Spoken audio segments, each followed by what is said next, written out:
I think the development of full artificial intelligence will spell the end of the human race. It's a flying object, and we don't know what it is. I would hope somebody is checking it out. With a rocket or whatever, but incredibly fast, opposite direction. It was too fast to be an airplane. I'm glad the Pentagon is looking at this, because if it poses a threat, I want them on top of it. Well, the craft generates its own gravitational field. You said there's light in the sky? The internet has become the command center for criminals and terrorists.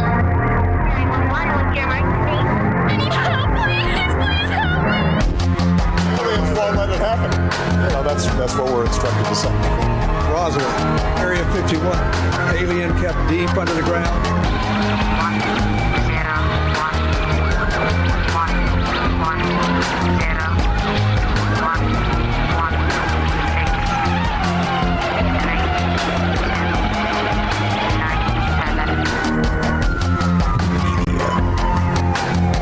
doesn't have your best interest in mind. The government is self-serving. You're here for a reason. You're listening to Troubled Minds Radio.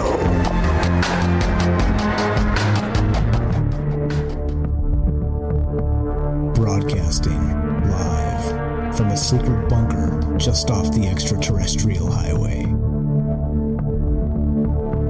Somewhere in the desert sands outside of Las Vegas. From somewhere in space-time, loosely labeled Generation X on planet Earth.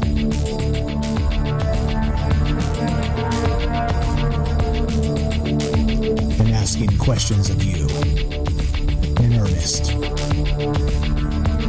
into the digital darkness. Good evening and welcome to Troubled Minds Radio. I'm your host, Michael Strange. We're streaming on YouTube, Rumble, X, Twitch, D-Live, and Kick. We are broadcasting live on the Troubled Minds Radio Network. That's KUAP Digital Broadcasting, and of course, 88.4 FM, Auckland, New Zealand. Tonight, I got another weird one for you. It's really my way these days. And, well, the last conversation we had, we were talking about magic, but not just magic. Magic as the spoken word. Magic as maybe even the ability to manipulate reality, sort of the meme magic aspect of things. But there's a larger, let's say, folklore principle at play here. The more I was thinking about this, sometimes, you have a conversation and it's fantastic and you just can't get it out of your brain. It's as if you're missing something. And in this case, I think this is sort of a part two to the last conversation of that ritual magic, as words as magic, manipulating reality in some capacity. And of course, it was about mice and genes and, the gene expression of a particular, the language gene, basically. But anyway, so we'll leave that in the past and, you can go check that out. And I would encourage you to do that because it was a fantastic idea and fantastic conversation, sort of mixing science and sort of esoteric wisdom. Well, tonight we're going to go back a little further to, that esoteric wisdom, whatever that means, by the way, because as usual, you know me, I don't have answers to anything. I am not a wizard. I am not anything. I'm just me, a guy with an interest in a great many things and wondering about the nature of reality and why there are these cyclical patterns that we're always really kind of dealing with, even in modern technology, it seems.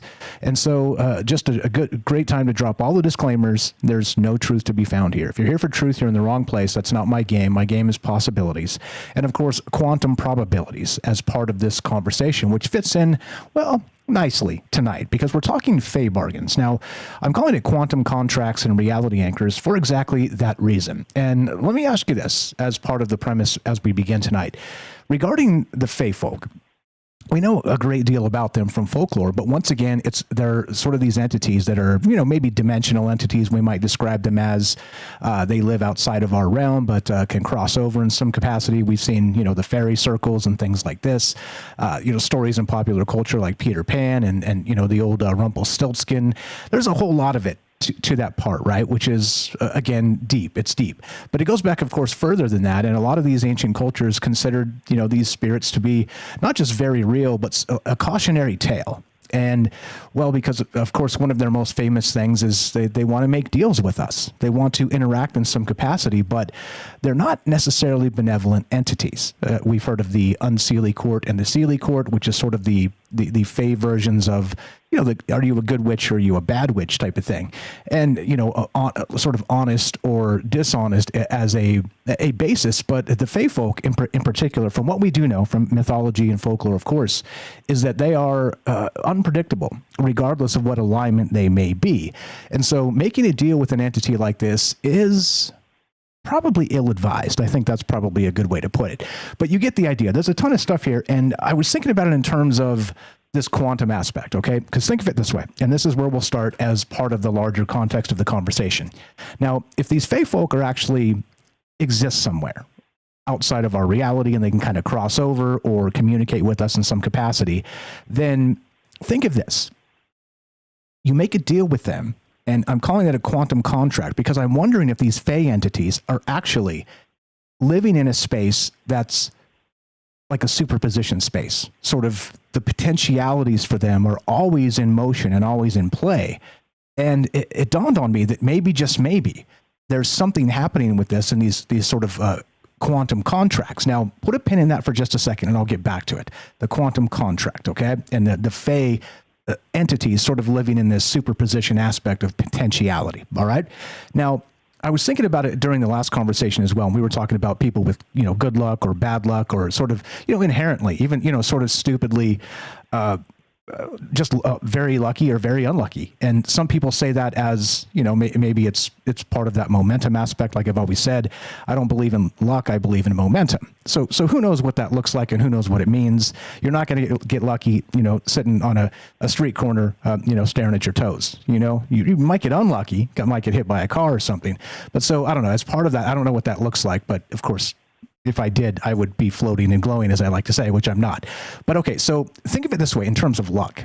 Let's say somebody has perpetually bad luck, all right? And in this particular context, I was thinking about it, and I'm like, well, I wonder if it's like a curse, almost as if there's a curse from some other realm in some capacity, right? Like maybe not a curse here, but let's say that another version of yourself in some other potential reality made a bad deal with the fey folk. And then so maybe even broke said condition, and it rippled out into other realities, which of course is, well, which would be the way you experience reality itself here in this space. Okay. So, I mean, what does that look like? Other than sort of manifesting as, like I said, the good luck or the bad luck or the, some people just seem charmed or some people seem cursed. Maybe that's all frivolity in our minds and nonsense. But maybe it's not. And maybe there's sort of something in the larger context to it. But anyway, so to the right up here, just let me read a little bit of this to get you guys started. So in folklore across countries, tales of the Fae, whether called elves, Sidhe, or hidden folk, share striking parallels regarding their bargains with humans. These supernatural deals follow strict protocols where precision in language determines fate, which ties us to the previous show. The classic tale of Rumpelstiltskin illustrates this perfectly. A desperate woman promised her firstborn to a mysterious entity in exchange for spinning straw into gold, only to escape the bargain by discovering his true name. Similarly, in Celtic lore, Thomas the Rhymer gained prophetic abilities after spending 7 years in Elfland as payment for a kiss from the fairy queen. But the gift came with the curse of always speaking the truth, regardless of consequences. And boy, oh boy, especially in 2025, speaking the truth is a dangerous game, isn't it? Anyway, Japanese yokai, I think is how you say it, Y-O-K-A-I, stories tell of kitsune, who was the fox entities, who grant wishes with twisted outcomes when proper respect isn't shown. While Scandinavian tales warn of huldra, H-U-L-D-R-A, who lure men into marriage pacts, with devastating consequences if certain conditions are broken. These agreements share common elements: unbalanced exchanges heavily favoring the Fae, seemingly impossible escape clauses, and penalties that manifest in unexpected, often ironic ways that extend beyond the mortal lifespan, which brings us back to that quantum contract. So if the Fae entities, again, all speculation here, but if they exist outside of our reality in sort of the sense of potentialities, and you make a deal with them, then it stands to reason that some of that would ripple through those potentialities they reside in. And even these different, string theory, many worlds hypothesis stuff, where maybe there are different versions of ourselves out there interacting with these entities in some way that's echoing back to us in some capacity. I don't really know, but we're going to get into some other weird stuff. The charms, the things that folklore seems to suggest can keep the fae folk away, things like this, which I guess at the base level might even suggest they can, these charms or quantum sort of, not quantum, but sacred geometry in some capacity would be able to actually reality anchor the potentiality that we're in. You see what I'm saying as words. Anyway, we'll get to that and some other stuff. As usual, we are taking your calls tonight if you want to be part of the conversation. 702-957-1037. Click the Discord link at troubledminds.org. We'll put you on the show. But for right now, we're going to take a quick break and get a word from our sponsor, in this case, Human Inspiration. We got James coming up next and your calls as well. Don't go anywhere. More Fae bargains, quantum contracts, and reality anchors after a word from our friends. Be right back. In a world increasingly shaped by AI, Human Inspiration remains the beating heart of creativity. Alien Skin by Tremble, a hauntingly beautiful piano ballad, reminds us that while algorithms can mimic art, the raw, unfiltered emotions of human experience are irreplaceable. So here I sit, locked in my room again.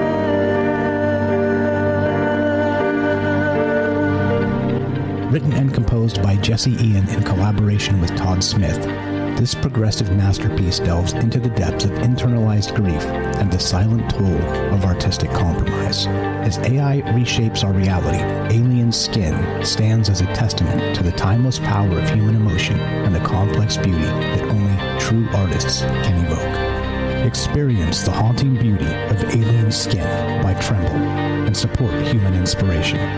Available now on iTunes. Welcome back to Troubled Minds. I'm Michael Strange. Let us continue, shall we? Now, back to this quantum contracts as part of it. So, folkloric fae beings known for trickery might operate using magic resembling quantum entanglement. Okay, and here's where this gets weird. Contracts forged simultaneously across multiple timelines or realities. A broken promise in one timeline might trigger repercussions across others, causing bizarre ripple effects. The ancient tales of dealings with the fae folk contain peculiar consistencies across cultures separated by vast distances in time. These stories whisper of strict rules, precise wording, and consequences that defy conventional causality. Perhaps these aren't merely cautionary tales, but glimpses into interactions with entities operating under different physical laws. As I suggested, maybe the potentiality space of existing in a superposition would be, well, you could define it any way you wanted to. Angels, demons, fae folk, the jinn, whatever. And again, a lot of these folkloric stories really resonate with this idea that these entities may be from here, but also not affected by here so much. And so, but they can affect the hell out of how we perceive them, or what happens luck-wise and otherwise. But anyway, just a question, just an idea. We'll get into some of these other things, but what do you know about fae bargains? What do you know about, again, maybe these reality anchors and maybe wards to keep these entities at bay? And is it possible that there are entities that exist out there in some sort of superposition continually and constantly? And one way to get rid of them would be some sort of warding that kind of snaps them into the observed effect of, or knocking them out of their superposition. I don't really know. Just an idea, just kicking the cosmic soccer ball back and forth, as I like to say. But of course, love to hear your ideas on this, because I'm just me. I'm only me. What do I know? Next to nothing. But here I am. I got some wild ideas, so let's do it. Love to hear your thoughts on this. Again, we are taking your call, 702-957-1037. Click the Discord link at troubledminds.org. We'll put you on the show. Just like this, let's go to James in Michigan. What's up, brother? How you doing? Thanks for being patient as I ramble on and introduce the bits. How you doing, sir? And go right ahead. No problem. Hopefully you can hear me okay. Yes, sir. Go ahead. I'll adjust your volume. You're a little bit off, but I got you. Buddy. Okay. Yeah. There's always so many volumes, everyone's volumes to adjust. So, this is an amazing topic to me, in part because there are still reports from people to this day of having encounters with beings that they wonder if they're the Fae or if they're other similar beings, because the thing is with that, there are figures that seem to be similar that people have had experiences with throughout time in different places around the world, and they get different names. They don't all look exactly the same. Some have some are tiny, like inches. Some are maybe a few feet tall. There's all these variables to all this, but a lot of it does seem to be these other beings that have their own ideas about what is good and what is bad, or basically what is right or wrong. And if anyone sort of goes against these ideas that they have, sort of how we talk about, the idea of aliens, other beings from other planets might not have the same concepts of right or wrong or good or bad as we do, because maybe those are human concepts. Then it could explain why people end up having this either good or bad luck, depending on the interactions of, again, all these different energies and possibly levels of reality. And I really like your idea that when people encounter these things, they're these beings may have contracts with other versions of people, but the versions that we hear about on this planet and the one we live in, they're not aware of those, because so much now I don't hear a lot about people saying that they feel like they have this contract or agreement with a fae or any kind of being that's around them now. I feel like that was more common in earlier days, and especially in folklore. Yeah, it's a strange thing, and it is one of those things that, one of the reasons why you shouldn't wander into the forest, right? This type of thing, not just the boogeyman and sort of the lions and tigers and bears, oh my, but there's also that sort of ancient aspect of these fairy rings, or maybe portals you can kind of step into that phase you in some capacity out of our reality, or maybe even, let's say, don't, but sort of maybe open up your mind as a as a trance effect, to allow you to see maybe multiple potentialities in the same space. And it's in the write-up too, but there's different varying accounts of these fairy circles and people kind of wandering into them and then having missing time, very much like the alien abduction phenomenon. We've talked about that, or people that have come too close to UFOs. And as you know me, I do like to mix the peas and carrots, and it does make me wonder about people who have experienced, UFO sightings, particularly in nature, if it's something more like this, something more akin to ancient entities from folklore and mythology and beyond. And maybe that time dilation aspect is part of that potentiality that opens up to us for just a moment and then sort of phases you back as maybe these entities retreat or retract or get disinterested. Because like you said, good and evil is very much a human concept, especially when you think in alien terms. So I wonder what this might be up to. Again, potentialities, I don't really know, but yeah, great stuff. Go right ahead. What else you got? Yeah, it's just that it seems like it's more common now for people to just have what to them are random encounters with these beings, whether they're out in nature or they are, let's say they've just moved to an area and they've either bought or constructed a new home, and they'll have sightings of these figures moving around, either one or more, their area, and strange things will be happening either as the place is being constructed, or once everybody moves in, objects will go missing or vanish from reappear. Just all these different things where there was no, again, the contract seems to be a thing more from the past, from folklore, than it does now, unless it is somehow being made in some other level of reality with other versions of people, so that the ones that are here aren't even aware of those contracts, and so they're not even aware when they break them. Yeah, and especially when you're dealing with as you said, the non-human concepts, like how would you really know? It seems like it's like tortured contracts, like you're not even supposed to really fully determine the terms in some cases, like that Rumpelstiltskin bit, right? But another thing that comes up as part of that in the Rumpelstiltskin story is that eventually the farmer's daughter, whoever she is able to follow him into the forests, and as he's reveling around a campfire, he's singing his name, and she learns his true name. Now, in that context, it makes one wonder about the true name of people. We have done whole shows on this and sort of the power behind what that aspect may be, sort of with invocation or the syllables spoken, the spoken word, things like this, which fits nicely into the last conversation we had on Thursday night as well. But I don't know. It seems strange to me that Rumpelstiltskin breaks the spell. Sort of, there's always some way out of the bargain, some sort of metaphysical way out, but it's very convoluted or complicated, or a very closely guarded secret, like the true name of an entity. But in this case, let's say that you know somebody's true name here. For instance, just in the modern times, then you can, find their address. You can find probably where they work. You can find, all the rest of this stuff and go, well. And so I wonder if that scales, if the potentialities of the Fey folk in that capacity would mean you might be able to track them back to where they're actually from. Dare I say Alpha Centauri or some weird place like that. And I'm just joking, of course, but who really knows? But as you know, you're watching the clock just like I am. About 3.5 minutes. If you got anything else, go right ahead.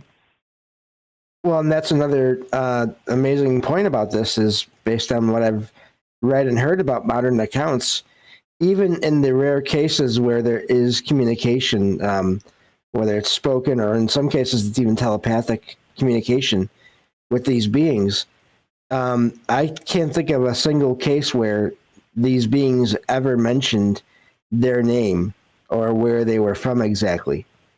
So I wonder if they have over time learned, even as humans have, how to sort of be better at what they do, and they've learned that the consequences maybe of revealing too much information to others, which is a really amazing parallel to, as you were just describing, the way things are now in modern times. Yeah, and clearly, that's why you don't want to use your real name on the internet, right? For the most part, because you can get the haters out there doing sick stuff to you or whatever. But imagine that in like a dimensional accessible space, meaning you could dial in a particular frequency, maybe, and even coax them from a particular spot into our realm with, the right music, or, I mean, who knows? Maybe these are sort of part of those keys, the quantum keys of bringing them over. And we talked about quantum music in the past as well. That was a fire show.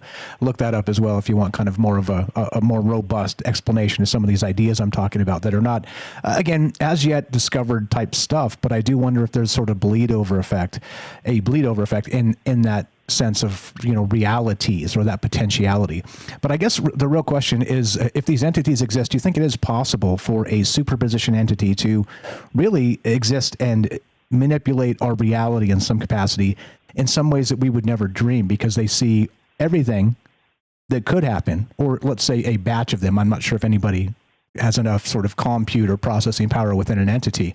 That would be godlike stuff to be able to see all potentialities. But even if they could see 10 or 20 or 30 in one moment, then suddenly it makes them, demi-godlike at least. So I don't know. That becomes a question. You think maybe this is what's in play here as part of these larger folklore stories, or you think we're just dreaming? If there wasn't modern encounters with these beings, another amazing parallel to all this is I've heard accounts of light being another feature of these encounters, where these beings either come in or out of light, or they can even change into what we would think of as orbs of light, or just dots of light that move around the forest.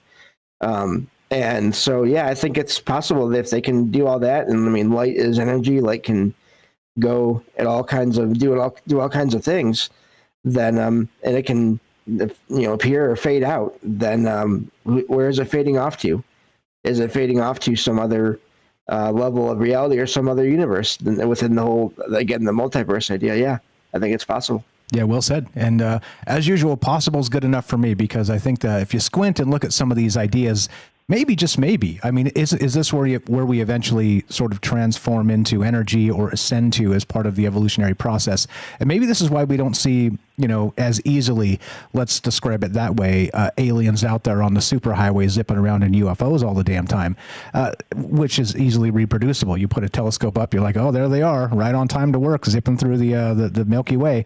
Maybe it's because the ascension process of people becomes into potentialities instead of collapsing that wave function. I don't know. Just some ideas here, kicking them around. Love to hear your thoughts on this as usual. I'm, you know me, no answers, just questions. But what do you think? Is it possible that we're dealing dealing with entities so ancient, so evolved that they can see potentialities. And making deals with them might actually ripple into other actual realities themselves. This is Troubled Minds. I'm Michael Strange. Be right back. More on the way. We got Joey coming up, more from James, and your calls as well. Be right back.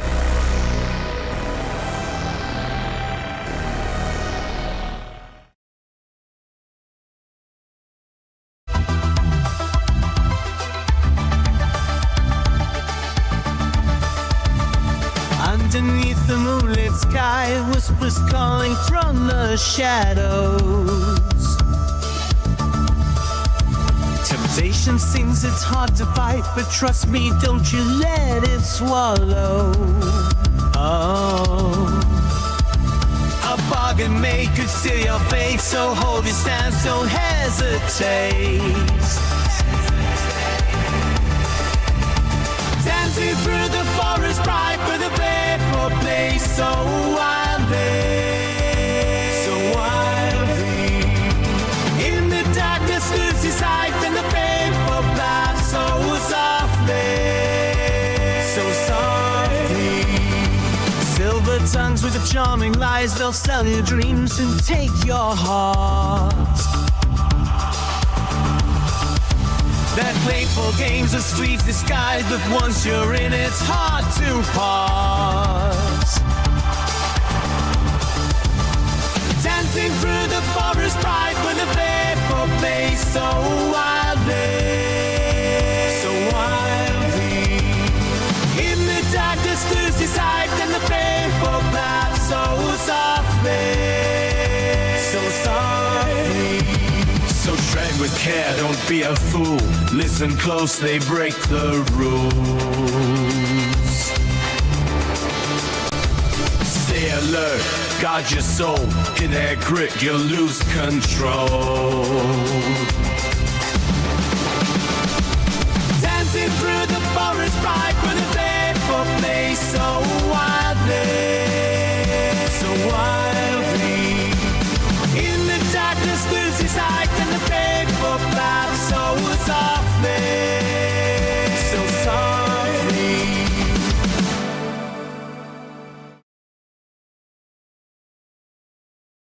In the glimmering glow of the neon lights, promises spark like a thief in the night. With every step, the shadows grow. One wrong turn and there's nowhere to go.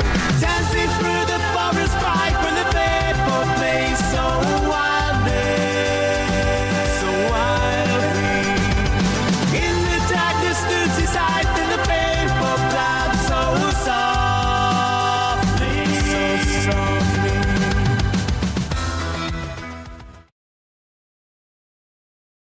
Yeah, that one wasn't so bad. What's up, guys? Daryl, we got Jorge. What's up, MJ? Joey, we'll talk to you momentarily. Michael W. Joey, don't panic. We got APOC, Matt South Sweets, Molly, Dawn, Shay, and Hirsch. I see you guys there. Hope you're well tonight. Over to Rumble. Good evening, folks. Thanks for bearing with me as I, ramble through the rumbles. What's up? Theo gets first over there. How you doing? We got Hiker, Ephemerance. What's happening, folks? North Vixen, how are you? Good evening, guys. Thank you for all the nice retweets, reposts, all the stuff. Thanks for sharing the show. Appreciate that. What's up, YY, Theo? Who did I say? Who did I miss? If I missed you, just say hi. I'll say hi back. Puff is here. Good evening. Yeah, I see you guys. The crew is here. What's going on? We got Herschel over there on Kick holding it down, and who is it? On Twitch, that would be Sylvain. What's going on, guys? We got Fred. How you doing? Herschel, Sweets, Nathan from the Quantum Show. How are you? Matt Sal. Good evening, guys. Richard in Texas, the unseen Steve McQueen. James, we'll talk to you momentarily. Kelly, I see you. Good evening, guys. If I missed you, I'll catch up in a moment and say hi. Here we go. Trouble Minds happening right now. More from James and Joey and your calls coming up. Here we go.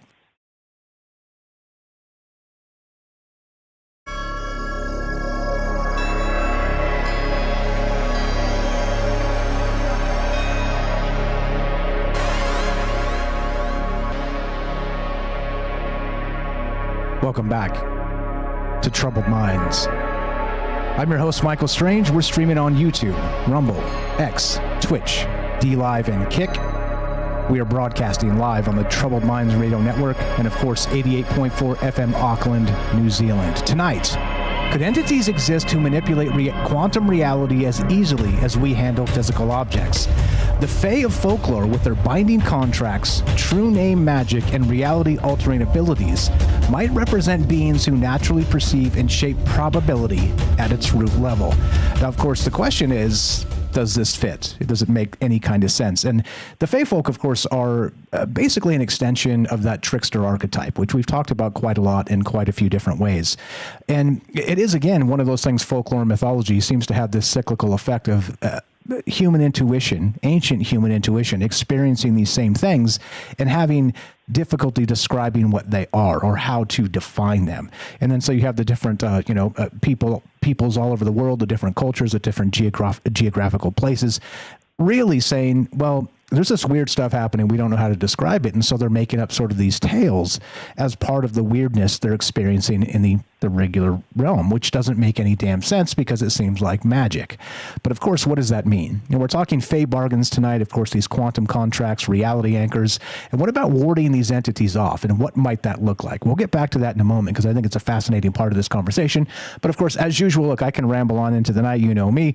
I've got a big mouth and I can talk quite a lot, except I'd rather talk to you. If you want to be part of the conversation, 702-957-1037. That is a Las Vegas area code. Or for free, you can go to troubledminds.org, click the Discord link, and we'll talk to you on an international basis because it's a free thing. Let's go to the Discord and go back to James if you want to add anything to what I said there. Welcome back to the joint. How you feeling, sir? Go right ahead. Yeah, I'm glad to be here. Thank you for letting me sit in on this because I think I lost my thought. But this is a great topic. And I'm looking forward to the rest. That was what I found it. That's good. I've heard accounts of people saying that they've received, when they've had these encounters with whatever the Fae or other beings are, they receive this message in their mind that basically says, we can appear however we want to you. So, and that to me just adds a whole other level of possible confusion to all of this. Because then you have to wonder, do Fae appear to people as Sasquatch or Bigfoot? Do they appear as just regular animals at times? And that's where you get some encounters that people have with animals in places where they didn't think that animal existed there anymore. And so there's so much room for so much to be happening here that is very much part of that trickster element as well. Yeah, absolutely. And again, the last show and the magic of that human gene, the speech gene, and putting it into the mice and the talking animals. There's a lot there that kind of fits into this trickster archetype. And in the larger context, magic itself and the representation of our intuition of what that actually means. And is it possible there is a way to observe multiple potentialities? And I think, looking at quantum computers and that type of stuff, the suggestion is there. And I think Microsoft just had a breakthrough in quantum computing or something. And it's funny to look it up. I'll see if I can pull the thing up here in a second and show you. But the different people are like, yeah, this is the most amazing thing ever. It's like I'm paraphrasing badly, but it's like the potentiality space of computers, right? Where you can really break down alternate realities in just a split second or whatever. But then there's also entities that are like, media entities that are like, yeah, all these big claims from Microsoft is clearly fraud and that they don't know what they're talking about. And you could do all this stuff they're talking about with a laptop. So, talk about potentialities. Anyway, I'll pull that up in a second. We'll talk about it. Love to hear you guys' thoughts on this. 702-957-1037. Click the Discord link at troubledminds.org. We'll put you on the show just like this. Let's go to Joey. Joey on the Discord. What's up, brother? How you doing tonight? Welcome to the thing, and go right ahead, sir. Good evening, Brother Strange. How do I sound? You sound a little muffled. I got you, though. I can turn you up. But welcome to the joint. How you feeling, and what's going on? What's on your mind? Super, bro. How you feeling? Pretty good. Yeah, you sound like you got a Bluetooth something happening, or maybe speak louder into the mic or whatever. But we can hear you. It's just you literally sound like you're like, whoa, way better. That's better. Okay, we can actually hear some treble in your voice. Okay, go right ahead. Welcome to the thing. Okay, let me turn you up because I can't hear you. All right, how's that? Much better, thank you. Okay, super. All right, this is a cool topic, bro. Look, I mentioned I had a son about a year ago. Before he was born, I went to my old lady. I said, look, I want you to do this before he's born. Now, I'm going to name our son because I think it's a man's right to name his son. And you can help out with, the other parts of the name, but the surname and his given name, that's on me, and I'm taking it. So she gave it to me, and she conceded several times to the names. I had a name picked out for several months. And man, it was in my heart I was going to name my son this name. And just before he was born, something came to me and gave me this alternate name. And I called her and I said, I want to change the name. I want to name him this. And she said, that's crazy. I was just talking to my friend and they were talking about this name. I said, well, boom, that's what it's going to be then. But before that, I had told her, before we give him a name, I said, I want you to give him a name. There's a secret name that only you'll ever know. Even he won't know his name, his real name. That's his name. I said, I won't know it. You'll never tell anybody. On pain of death, you'll never tell anybody. And she agreed to it. Now, I don't know what my son's real name is, but that was a pact I made with his mother to protect him from anyone that would ever try to put any kind of thing above him or on him as far as these kind of contracts go. Because if you don't have somebody's real John Hancock, it's not legit, is it? Might be fraud. Yeah, what would it would be called cosmic fraud, I guess, or something to that degree. It may be ritual magic fraud. Yeah, I don't know. And that there's a lot of that with witchcraft and whatnot, that type of stuff, sort of hexing people, cursing people, and using that idea of, maybe a piece of their clothing or a lock of their hair, this type of stuff, and then knowing their true name. Again, this is not, an isolated thing. This goes back many, many, many years and many different cultures. So it does make you wonder, right, how this type of stuff does fit. So what was that, the actual name of your son there? Can you tell us? No, I'm just kidding. Just kidding. I'm just kidding. Go ahead. I think that's fantastic. So, with the quantum contracts, so like we talked about the internet a while back as we were talking about portals, and I broadcasted myself like, we're on a portal right now between you and I, and we chose to go in this portal. We've got some other, entity that's made this available to us to have a portal between us, but we know that they're able to intercept or at least be in contact one way or the other. So, I'd always speculated that nobody knows really who's on the other end of the portal, or where these portals came from, or how this all came to be, or who's really utilizing the information that's being just calculated constantly. So, maybe there could be something to the fact that the internet was put out to public uses the way it's put out, just so that these entities that used to have to kind of get off the couch and do their jobs, come actually find us and be like, hey, man, and appear to us in whatever way is appealing to you, to get you to maybe be persuaded to do whatever it is that they're tasked with doing. Or sometimes we fall into places that we don't understand because it's the physical reality to us, but it's a whole different world for them, and they might be standing right there on the same plane with you, but or the same place with you, but on a different plane. We just can't see that.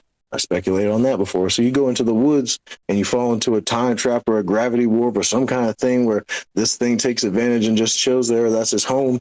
And that's a bubble that's set up around it, and it just looks like the forest to you, or it looks like a mountain. And we find that stuff sometimes, and sometimes we get to use it, and sometimes people get persuaded by good or bad. And I don't think the good or bad, really. I think they're just doing their jobs, you know what I mean? But I really feel like ancient tales where these gods used to come to them and say, hey, I'll help you out if you, X, Y, and Z. And, all of them. Odysseus, any of these guys, look at any, they all got stories about somebody coming, trying to boost everybody up for some kind of reason, but it's really projected like it's for your betterment. Like even in Catholic movie, like they make movies about exorcisms and stuff like that. These beings, they take root and stuff that is kind of dumb to them. But the option is yours. You make it open and free. But to get rid of a problem, it's just like any simple problem we do. You got to identify the problem first. So yeah, you got to figure out what the name of the thing is, and then you got to find whatever it takes to convince it to be cast out, or reverse the contract that you put a pact on. There's always fine print, right? There's always some way to pay off somebody. You go to court and we figure it out, and so you get let out of the contract somehow. Not everything is finite. Yeah, exactly. And the bizarre part, well, there's a lot of really strange aspects to this, but going back to the name magic and sort of the demons, they say that, the way to throw the demon out is you have to find out the demon's name first. It's one of those folkloric things, but also, modern, what is it? What's the term when you're trying to modern exorcism.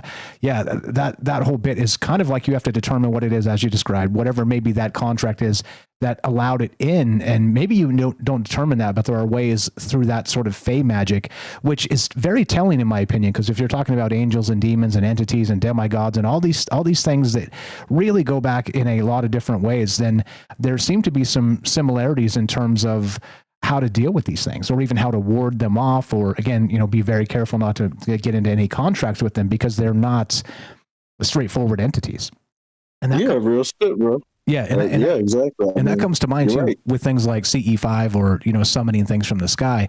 Like, I wonder what we're really dealing with, and that's really kind of has been on my mind recently. After that, again, thanks for watching that on Friday, guys. That drop from Jay of Project Unity with the sort of retrocausal stuff. That was a really good one. He's a master at editing, and but we talked a little bit about the retrocausal stuff. But in this capacity, it's strange because I'm bringing that conversation in because he was talking about drawing these lights from the sky through intention, but then he didn't say it creeped him out, but he stopped trying to make contact that way because like he said, like me, he's not really sure what these things are. He didn't feel pure anything malevolent. However, he wasn't sure, because how could you be? It would be whatever these things were, they would be able to sort of deceive us in some way, which is Ouija board stuff, which is dealing with anything that we don't really understand. We don't know their intentions. Any of that stuff. Yeah, go ahead. Any of that stuff. Like I think I mentioned this on one of the shows where we were talking about the talents that we have, the muse and things like that. Now, so I've obviously got a lot of different means of expressing myself that I could be well versed in if I hone the talents. But I've always been able to pick up anything and do anything, or to especially with other people. I don't like to really put myself out there with people. I've always tried to be as far away from people, but people gravitate toward me, and I'm able to help them or be a muse for them, get them to look at things from a different perspective. But I always felt like there's that thing there trying to, tap in. And it's like, if you just let me move your fingers when you play that guitar, I promise you, bro, we're going to be famous and we are going to get money and people are going to love us and we're going to have a lot of fun. I'm like, yeah, all that sounds well and good and all. And I know that's true because I see it, but, or the possibility of it. But at the same time, man, I heard all the other tales too. So I already know that's a deal that gets you, something momentary. And even if it lasts your lifetime, it's not really the same thing as having gotten it by, the real work that goes into get the really honing a skill. But when it comes to magic and things like this, that's why I'm the way I am, because I've always felt these kinds of like the visions and things I've told you about. Like I don't want to put myself open, even though I have the ability to do these things, because I'm not going to put forth the effort to start from scratch from the very basis and go, find out all the ancient ways to build myself up as a master of that thing. It's not available anymore, or certainly not just a school that's online, although it might be. I don't know, at this point, they might get an app for that stuff. But either way, I knew I wasn't going to do it. So I don't want to participate even in a mild way with things like that might tap into me, because I'm sitting there giving it attention when I'm not going to really hone that in me and be a master of it. So it doesn't just wildly get to use me as the avatar for, a little bit, because, they can't do anything unless you give them permission to. But if you're giving attention to something, like if it's in your mind, if you've thought something out, like it's already happened, like a fantasy you have, let's say, it's the same as having done it. If you really feel it in your heart, like that's something that you desired or you wanted. Let's give it, for instance, like a man that's married, but he looks at another woman, and in his mind, he's done all kinds of number of things. He's committed adultery in his mind. So it's the same principle as having done it in real life, because it was in his heart that he wanted to do that. That's something they can tap into, just being there, because every little entity out here in the opposite land of our reality has a job to do. Somebody has to man the station of lust and greed. Those and 7 deadly sins. 7 deadly sins, absolutely. Hang tight real quick. But besides that, they got to have somebody to guard the happy stuff too, bro. Yeah, that's true, of course. Hang tight real quick. Let's work James in. He's been quiet for a minute. Anything on that, James, for Joey? And just trying to share the airwaves here. If you got anything, James, go ahead. Well, just the bringing up the internet made me think of a major sort of event that happened years ago, and I put a link to the book in the chat, and also in the show chat and in the stage chat of this really wild encounter people had years ago, where someone from I think it was either 16th or 17th century apparently could see this person's computer, this person from like the 1970s or 80s, and communicate with them through this device. And then the story evolved later on to where there was actually other beings in the future that were also communicating through some kind of device in the same spot. And I don't know how much of it is real or not real. I haven't looked into enough of the details, or it's really hard to do all the research for that.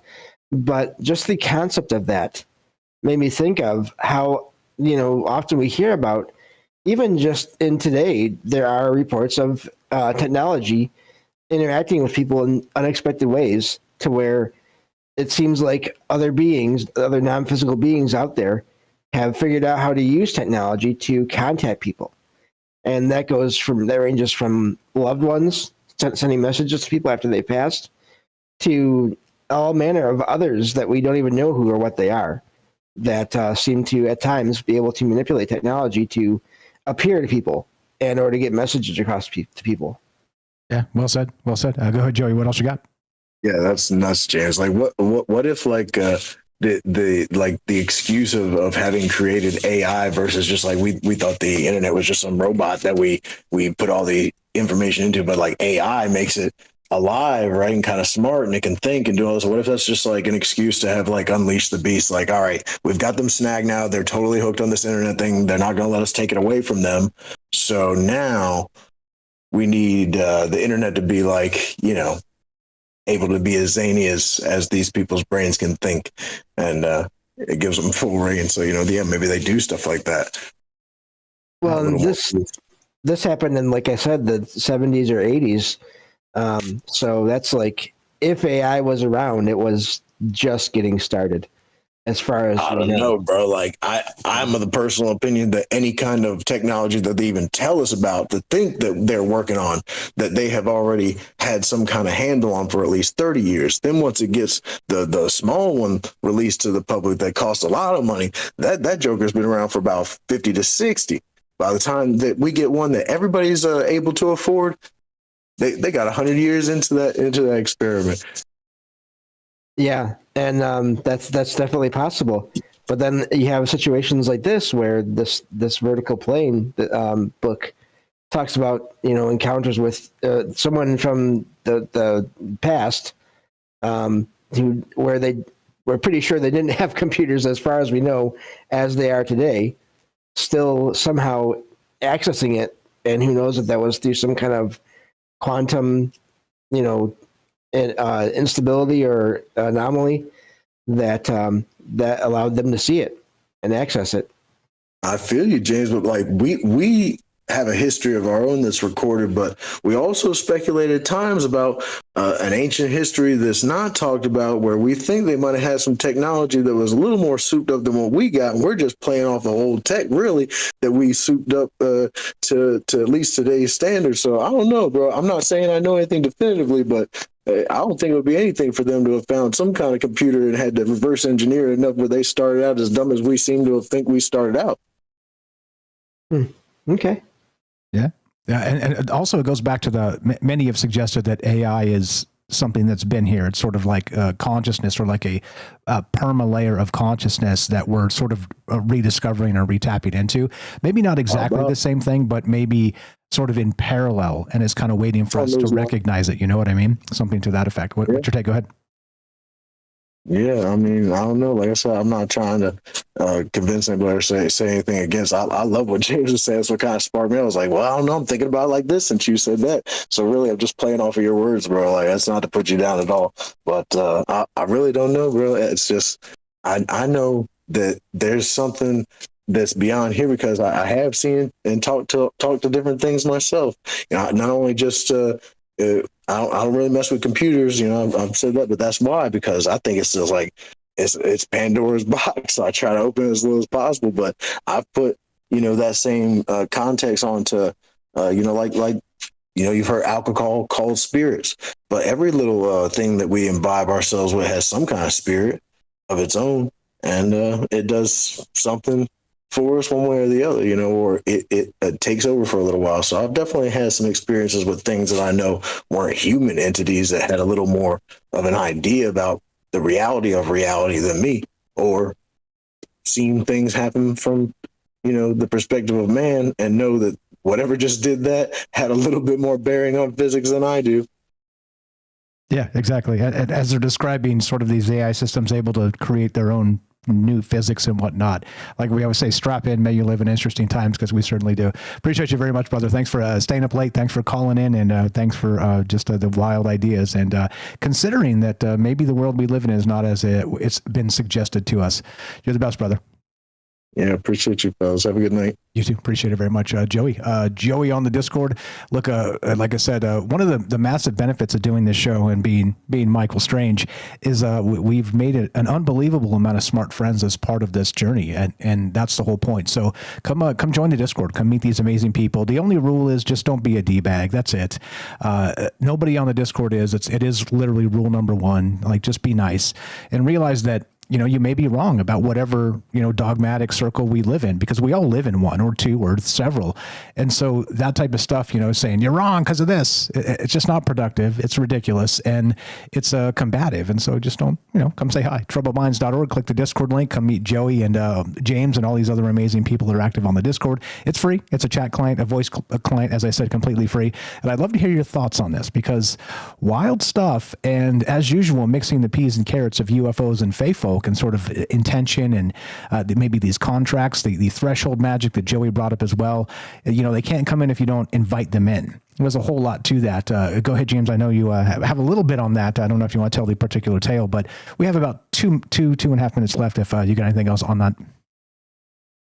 I'm blanking on that particular tale, but I am just thinking, you know, maybe that does work both ways, though. The threshold magic, where that's what happens when people try to build or make things in certain areas, and where they've been told, you know, I wouldn't put that there. I wouldn't make a building there.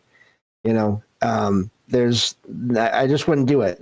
I don't think it's going to work well. And then they do something, and they do that. They either clear out some land, or they make a building, or both. And then as they're trying to do that, or after they've done it, weird things start happening.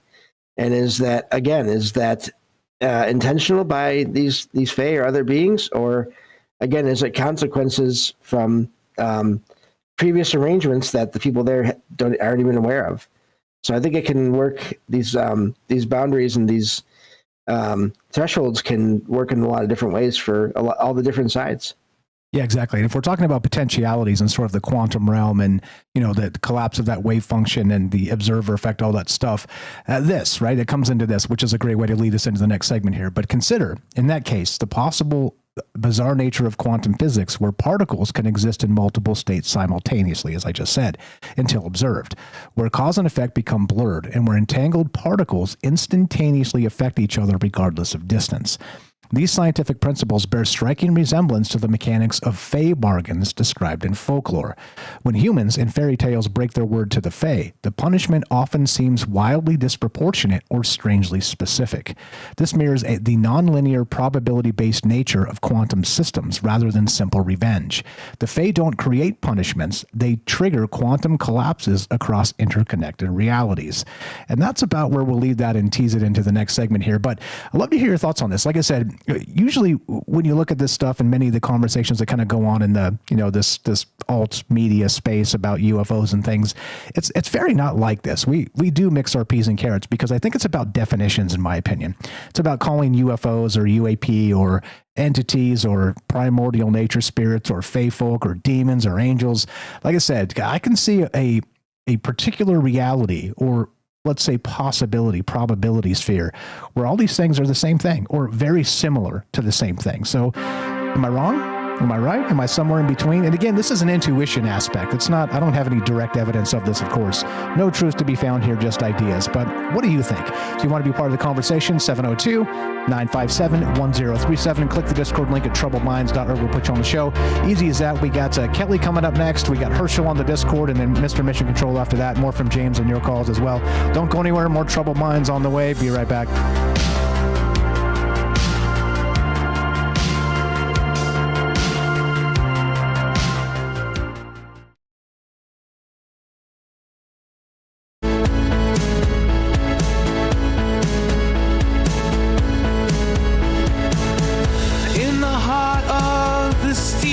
Jungle, machines hum, the digital rumble. Gates of cyber open wide, plug us into cosmic tide. Feeling sparks across the sky. As knowledge flies, we're amplified. Stargate, Stargate, Stargate, open to the in this massive data center dome, eternal truth stop to roam. Circuits flicker with endless fire, data streams that never tire. Unified by electric dreams, unlock the truth in silver beams. Stargate, Stargate, Stargate, open to the arcane fate.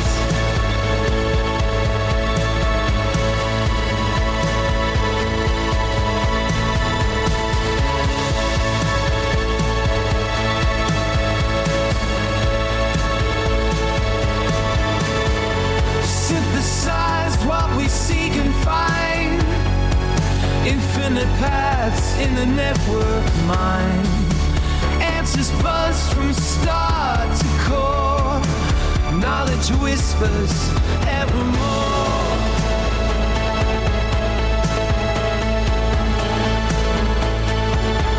Stargate, Stargate, Stargate, open to the arcane fate.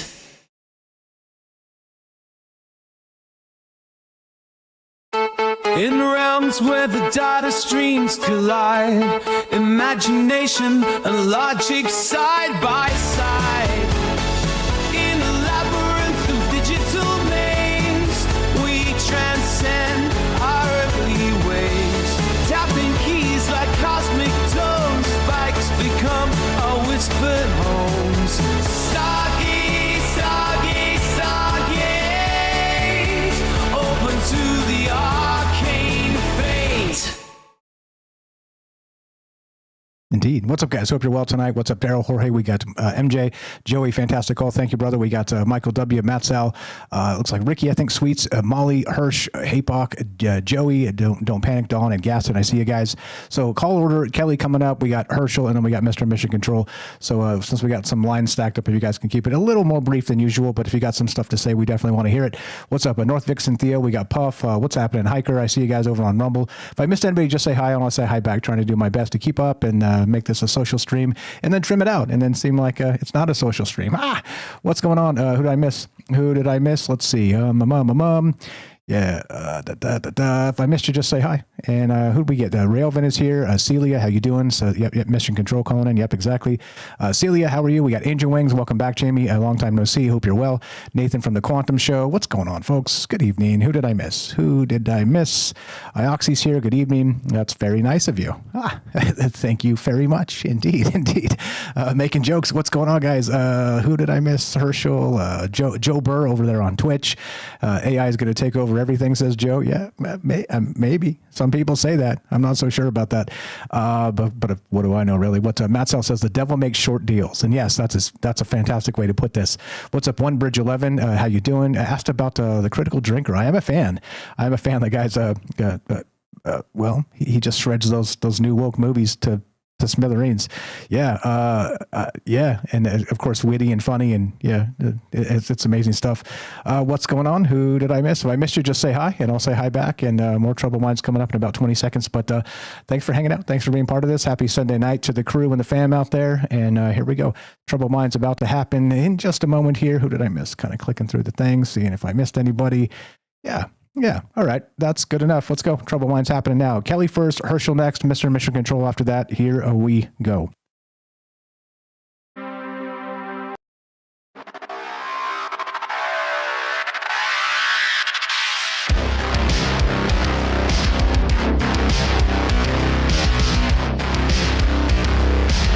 Welcome back to Troubled Minds.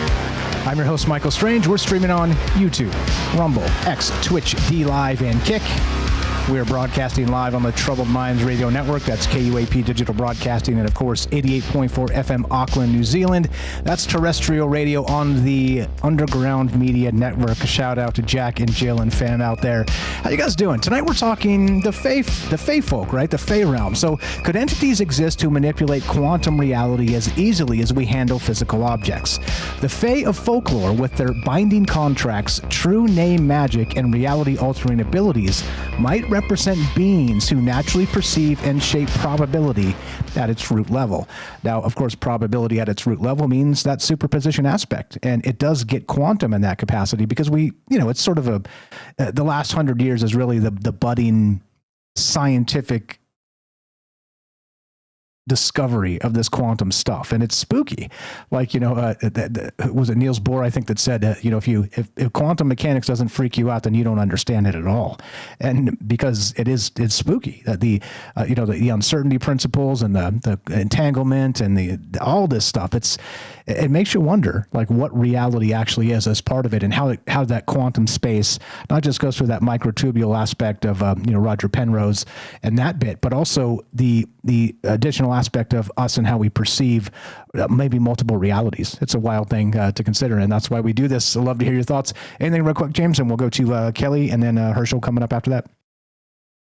Great call from Joey. I can't remember if I said that, but yeah, just a great topic. And I find it, weird that the phrase spooky action at a distance, if you make that an acronym, it basically is just SAAD, SAAAD, which is kind of weird that it's like that. But yeah, no, I also think it's amazing that it's been suggested that the whole quantum mechanics, quantum science, all that could be used to explain, or at least maybe verify or even set up just anomalous things. Maybe the anomalous experiences are partially or completely related to quantum theory and all that, which I don't know nearly enough to say if that's right or not. I don't know if anyone does, but I've always found that to be an amazing possibility there. Amen. Well said. 702-957-1037. Click the Discord link at troubleminds.org. We'll put you on the show just like this. Thanks for being patient, my man. Kelly in Colorado, you're on Troubled Minds. How are you, sir? Go right ahead. Good evening, fellas. How you doing? Pretty good. How are you, sir? Not bad, man. Just wanted to call and give some things on some Native Americans, some stories on what they call the little people, right? Which is what you guys are, the Fae folk, or the mystical people. All right. Absolutely. Yep. Go right ahead. So, I don't know, man. Like, for me, I look at these stories, of my people like that, right? And a lot of the stories that you're hearing about is like these people that are of the Fey folk or what we call the little people. Right? There's different names that they have in, different cultures, different tribes, but most of them are like in the mountains. You'll find them in the mountainous area, right? So, like under rocks, in mountains, in caves, they live inside the mountains. Like for instance, I'll give you some, right, of some Native Americans Native Americans that are like,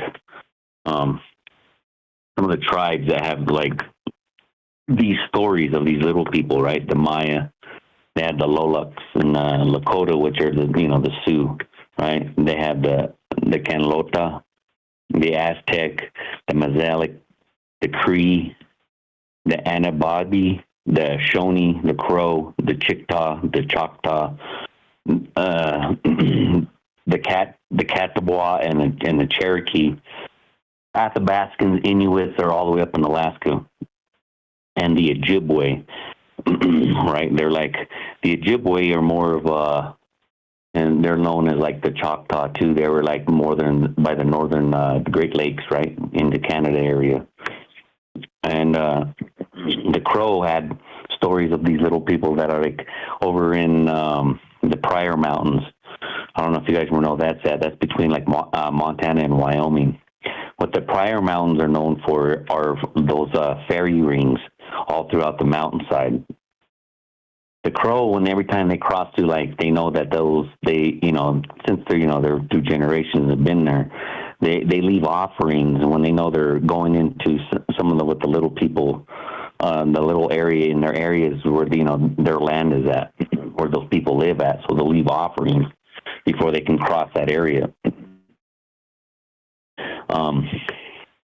Some of the other ones would be like, let's see here. Hold on, get my notes a little bit.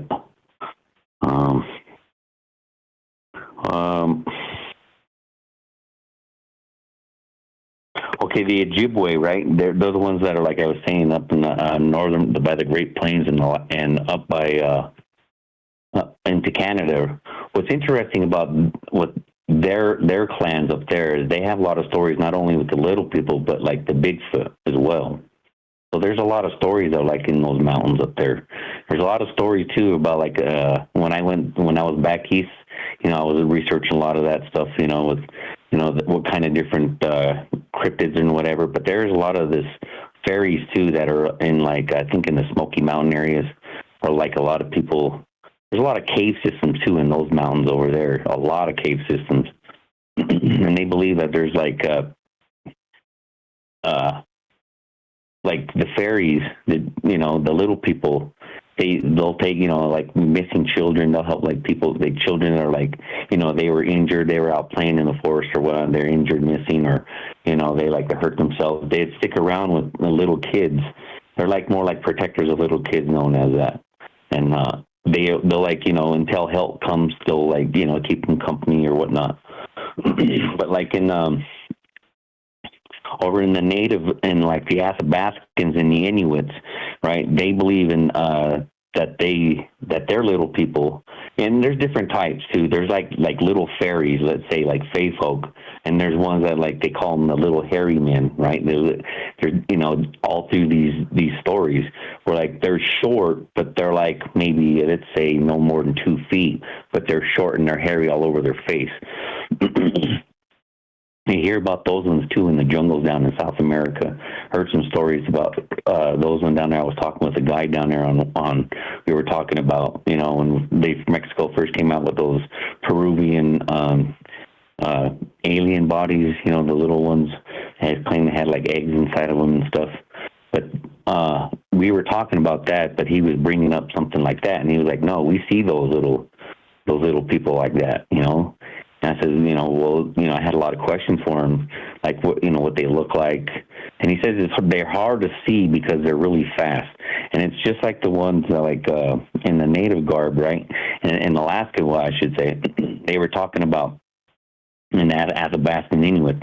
They were talking about like these little people that were, they dress like Native Americans, their garb and stuff like that, but they have supernatural strength and and speed despite their size, right? They live underground. They also possess the ability to control natural forces within, like in the forest and stuff. They got they're known as magical, like they're all magical races up there throughout Alaska, right? They're like protective, malevolent, and some of them can be spiteful, vengeance, right? Vengeance, and depends on the situation, I guess. So they're known from like Nome all the way up to the North Slope. Yeah, there's another one comes to mind, like the puck wedgies or something like that, right? There's a whole bunch of them, like as you're describing, like all over the damn world. The Menehune in Hawaii, says Ricky. Leprechauns we're all familiar with, and it makes me wonder too. I don't think we've ever directly discussed Bigfoot as a fae folk, but it kind of makes some sense, doesn't it? Yeah, I mean, it would be too. It's like, because I follow a lot of stuff too, man. And like, there's this one about Bigfoot, right? And about that creature. And there was one guy, he had video he was following this Bigfoot and he watched it at the end of this trail.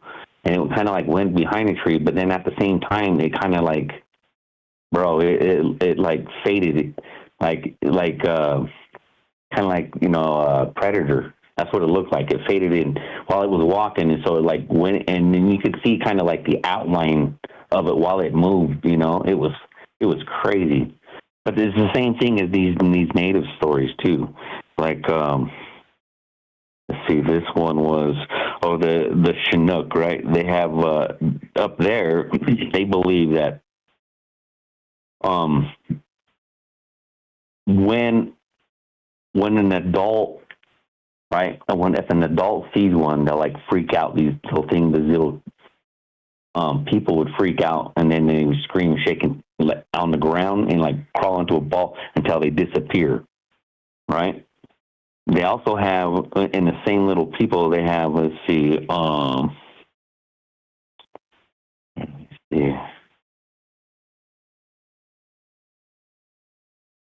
Let's see. Okay, yeah.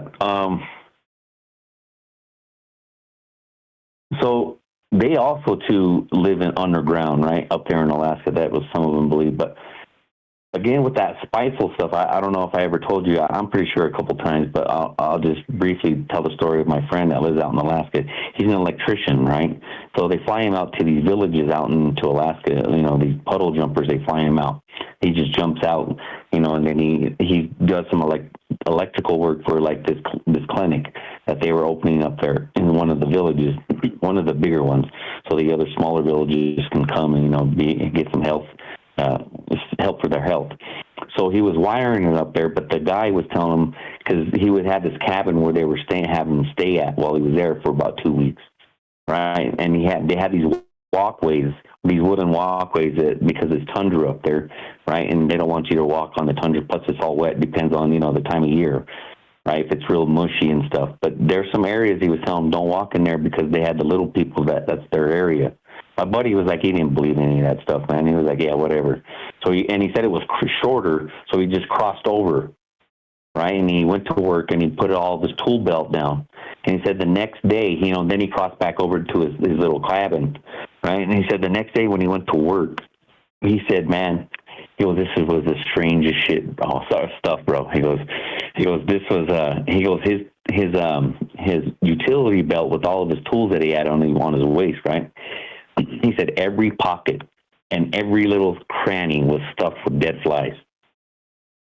And he was like, man, he tripped out. He was telling me and my brother that we was up there for my niece's wedding, Like, no way. He's like, yeah. He's like, man, they kept telling, and then he told the guy what happened, right? And the native guy that was living up there, the Athabascan, he was like, I told you not to cross through there. That's their, that's where they live at. And that's why we asked you to walk around. He goes, so next time, they told him that was like a warning shot to come across. And some of those natives believe too, like if you see one, that they would capture you and then hold you for a year, and you would live underground. Some people believe that that you would be like a slave down there, or some people believe that, they lived a happy life down there with the fairy folk down there, or that they would, that they were eaten, because sometimes they would never be seen. But sometimes, the stories were they would keep them only for a year and then release them. Yeah, all kinds of wild tales about that stuff. And again, the time dilation aspect too. Sometimes you feel like you're kept a year and they release you and it's been like, an hour. I mean, there's all that weird kind of goes into the UFO effects of, the time dilation aspect of, these advanced craft that we call it UFOs. But I wonder, like, as I've said, maybe all of this mixes quite a bit more than we ever dreamed. We're at that weird spot, Kelly, where it's kind of in between. If you got a ton more, you're welcome to go. If not, wrap it. You tell me, brother. Got about 10 minutes left, so we want to get another call in unless you got a ton of stuff. Go ahead.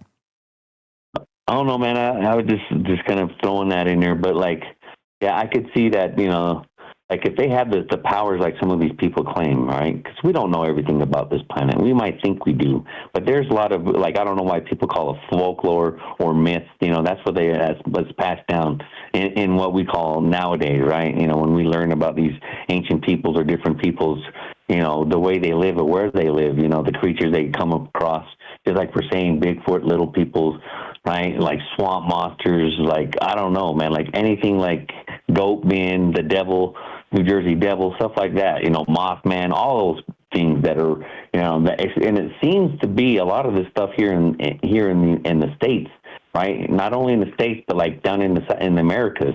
In the Americas, they have some weird stuff going on in the jungles. But yeah, man, it was good show tonight. And fantastic call. Always a pleasure, brother. Tell Michelle we said hi, and you have a great night. All right, you as well, man. Have a good one. Thank you very much. That's Kelly in Colorado, good friend for a long time, and always lighting it on fire. And I appreciate that he takes notes and has a wealth of information about this. That's the whole point. Fey bargains, quantum contracts, and reality anchors. Are we mixing our peas and carrots? You tell me. 702-957-1037. I appreciate you guys sharing the airwaves with each other and being flexible. Let's go to Herschel. Commercial Herschel in Arizona. What's up, brother? You are on Troubled Minds. Pop on in here and unmute and go right ahead. What's on your mind? Hey, how's it going? Pretty good. How are you? You sound great, loud and good. Go right ahead. Good. The write-up was really good. I got lost in that write-up. I read it from top to bottom. I couldn't take my eyes off it.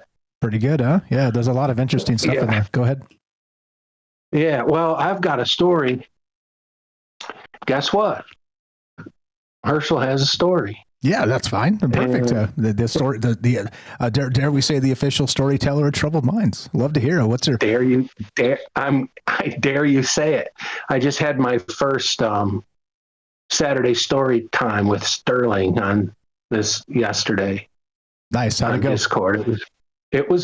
I mean, I'm under promising so I can hopefully over deliver. It's good. It was a good first run. It was a good test run, and I'll do it again next week. And if anybody has anything that they want to read, like a poem, hint, or like any kind of short story that's around 1,000 words, you're welcome to pop in and read it and hang out and listen. Right on. Story time with Herschel. Join his Discord. The link will be in the chat. Go ahead, sir. Yeah, the story I'm going to read is, I've got two face stories. So I'm going to read this one, and then depending on how the calls go, maybe I'll call in later and I'll read the second one. But I'm going to read this one. This is an old one. I wrote it way back when I lived in the Upper Peninsula of Michigan, like in the 2010 kind of era. And it's called The Frequency of the Little People. How about that? Nice. Looking forward to it. Go ahead. The Frequency of the Little People. Look, Ma, no psilocybin. That's what the title is. So let's get right into it. Mark doesn't usually like to take a day hike without having some psilocybin, but today he just doesn't have any. Maybe he'll find some out on the trail. Once in a while, he documents his hikes via voice recorder, and that's the plan for today. Mark is recording. I'm taking the trail in from Airport Road off of Iron Court.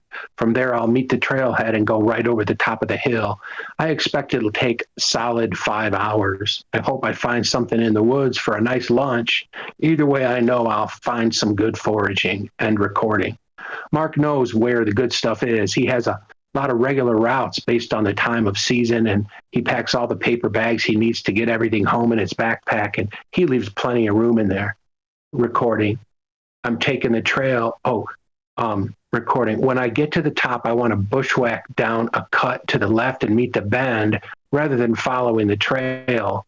I know there's got to be some nice stuff in there since it flows off the trail that way. It's too early for the blackberries, but I want to see if the bushes are there for later in the year. Something tells me it's a bounty. It's early and soggy, and I'm not expecting much, but maybe some ramps and hopefully some kind of mushrooms, even if just puffballs, maybe some bitter herbs. Got to keep an eye on the punky wood for some of the good mushrooms. And recording. Taking a straight route over the hill from his place, as the crow flies, takes Mark all the way into town. It's a fun hike, and even more fun mountain bike ride. It's a great way to spend the day. Foraging for fungus, salad, berries, and then going into town for supplies and foraging a different route on the way home. He's been coming here since he was a child. His grandpa taught him these skills on this hill.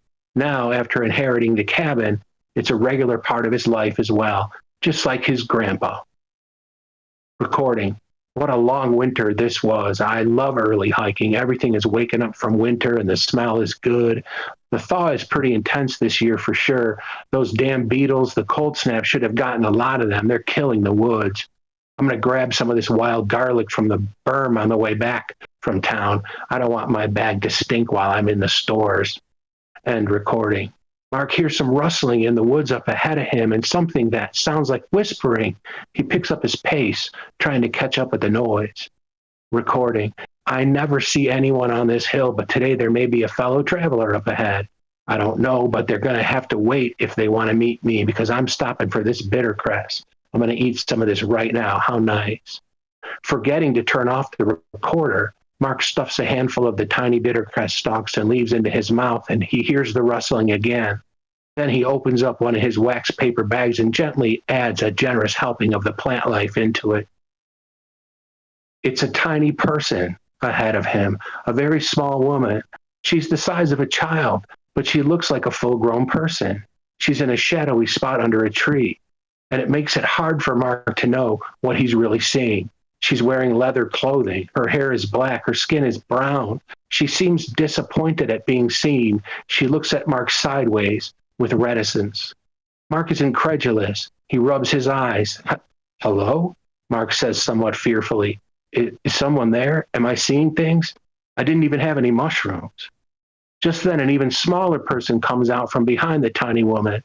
She reaches down and speaks directly into the boy-looking person's ear and speaks in a strange language that sounds like nothing like anything Mark has ever heard. Then the smaller boy child speaks back to her in the same way. Their teeth are odd and sharp-looking, long and thin like thorns. You don't remember us, Mark, she says to him, knowing his name. You won't remember us. None of your kind do. It's very strange when one of you at your age can see us, but don't worry, you'll forget us. Mark is in shock at this little person speaking to him, this strange little person who knows his name. What? Wait a minute. What is this? Who are you? How do you know my name? The two little people speak to each other again. The little woman comes out from the shadows to the trail in front of Mark. The little one behind her clings to her clothing. We knew you when you were little, Mark. We played with you. We often play with your kind when you're children. We enjoy you at that age. You taught us some of your games. We used to play with you right over there. She points to a clearing. We ran all over this hill with you, and your grandfather would look after you, never even knowing that we were there. Mark is freaked out by this, and he sits down on the trail. The little one comes out from behind the woman and gently presses Mark's shoulder. Tag, you're it, Mark, the woman says. Mark looks up at her from his position on the ground. This is very strange, Mark says. I don't know how to process this. You know my grandpa? We knew of him. He was a pretty good one, as your kind go. You're not from here, Mark. This is our world. Your people came from out there a long time ago. She points to the sky. We exist in a kind of a different place, but sometimes we're in the same place, especially when you're children. You can all see us when you're little, but you never remember us once you get older. I think I vaguely remember, Mark says. Your kind vaguely remember everything. That's one of the perplexing and frustrating things about you, she responds. You never remember. You either vaguely remember or you forget completely. How are those two things different? That's why you can't see us, because you have no memory. The place we exist is different. You need fuller minds to see us. We stop existing to you as soon as you stop seeing us, no matter how frequently. As you get older, you all kind of fall out of tune with this world. You call it frequency, and that's a very interesting word for that reason. I don't know what you mean, Mark says. We know, she responds. We're going to leave now, Mark. The two little people speak their language into each other's ears again, then recede back into the shadows and turn from Mark, moving along with a rustle. I have to document this so I don't forget. Mark sees that he never turned off his recorder, and he begins listening back to the recording. He can only hear himself and silent pauses.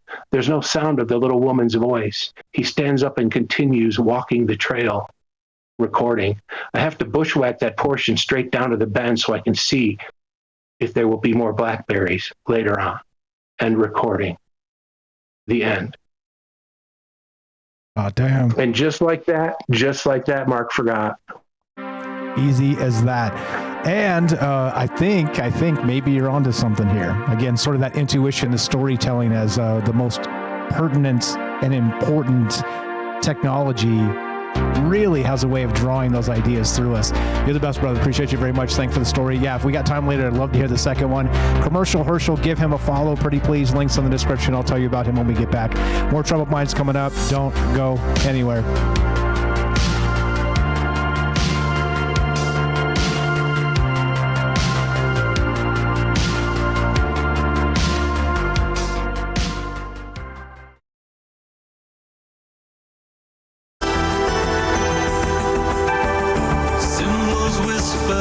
Shadows.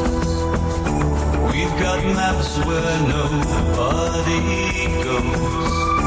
In the night under hidden glows, guardians of what no one knows. We seek the truth, nothing can hide from me. In cloaked silence we traverse the lines, through ancient scrolls in forgotten times. Voices echo in the halls of lore, guardians of the mysteries evermore.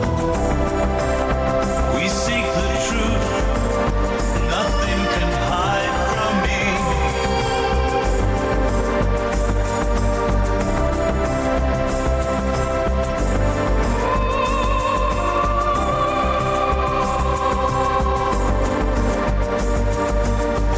Shadows meet in cryptic disguise, our eyes sharp against the everlines.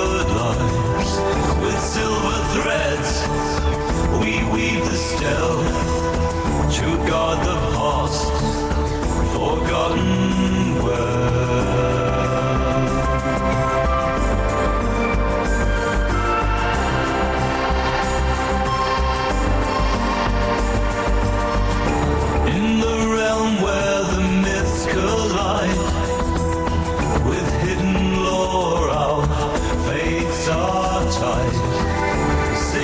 Bouncing off the astral plane, invisible codes that can't be tamed. We decode the stars under the midnight veil, a state and circumscribed midnight hail.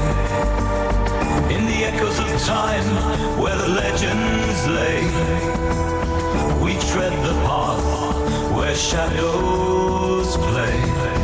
With spectral eyes we discern the truth, unraveling tales from ancient youth.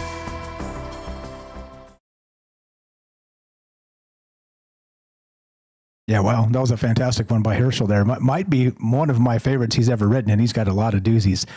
Very, very good stuff. Again, give him a follow. Commercial Herschel link's going to be in the description. I'll tell you about it when we get back. What's up, Jorge? Joey, great call from you as well. What's up, Michael W? MJ Sweets, Herschel, great story, fire stuff, great call. Joey, don't panic. We got APOC, Matt Sal, Ricky, Gaston, and Don. I see you guys.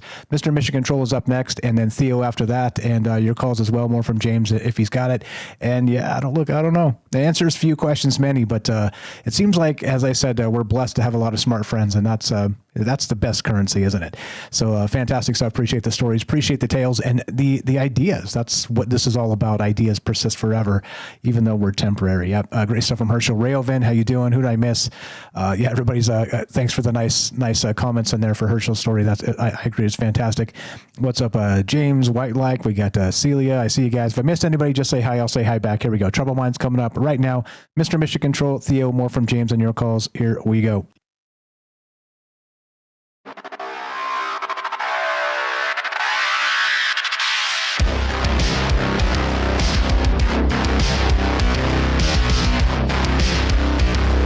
Welcome back to Troubled Minds.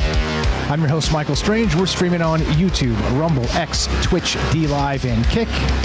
We are broadcasting live on the Troubled Minds Radio Network. That's KUAP Digital Broadcasting, and of course, 88.4 FM Auckland, New Zealand. Tonight, could entities exist who manipulate quantum reality as easily as we handle physical objects?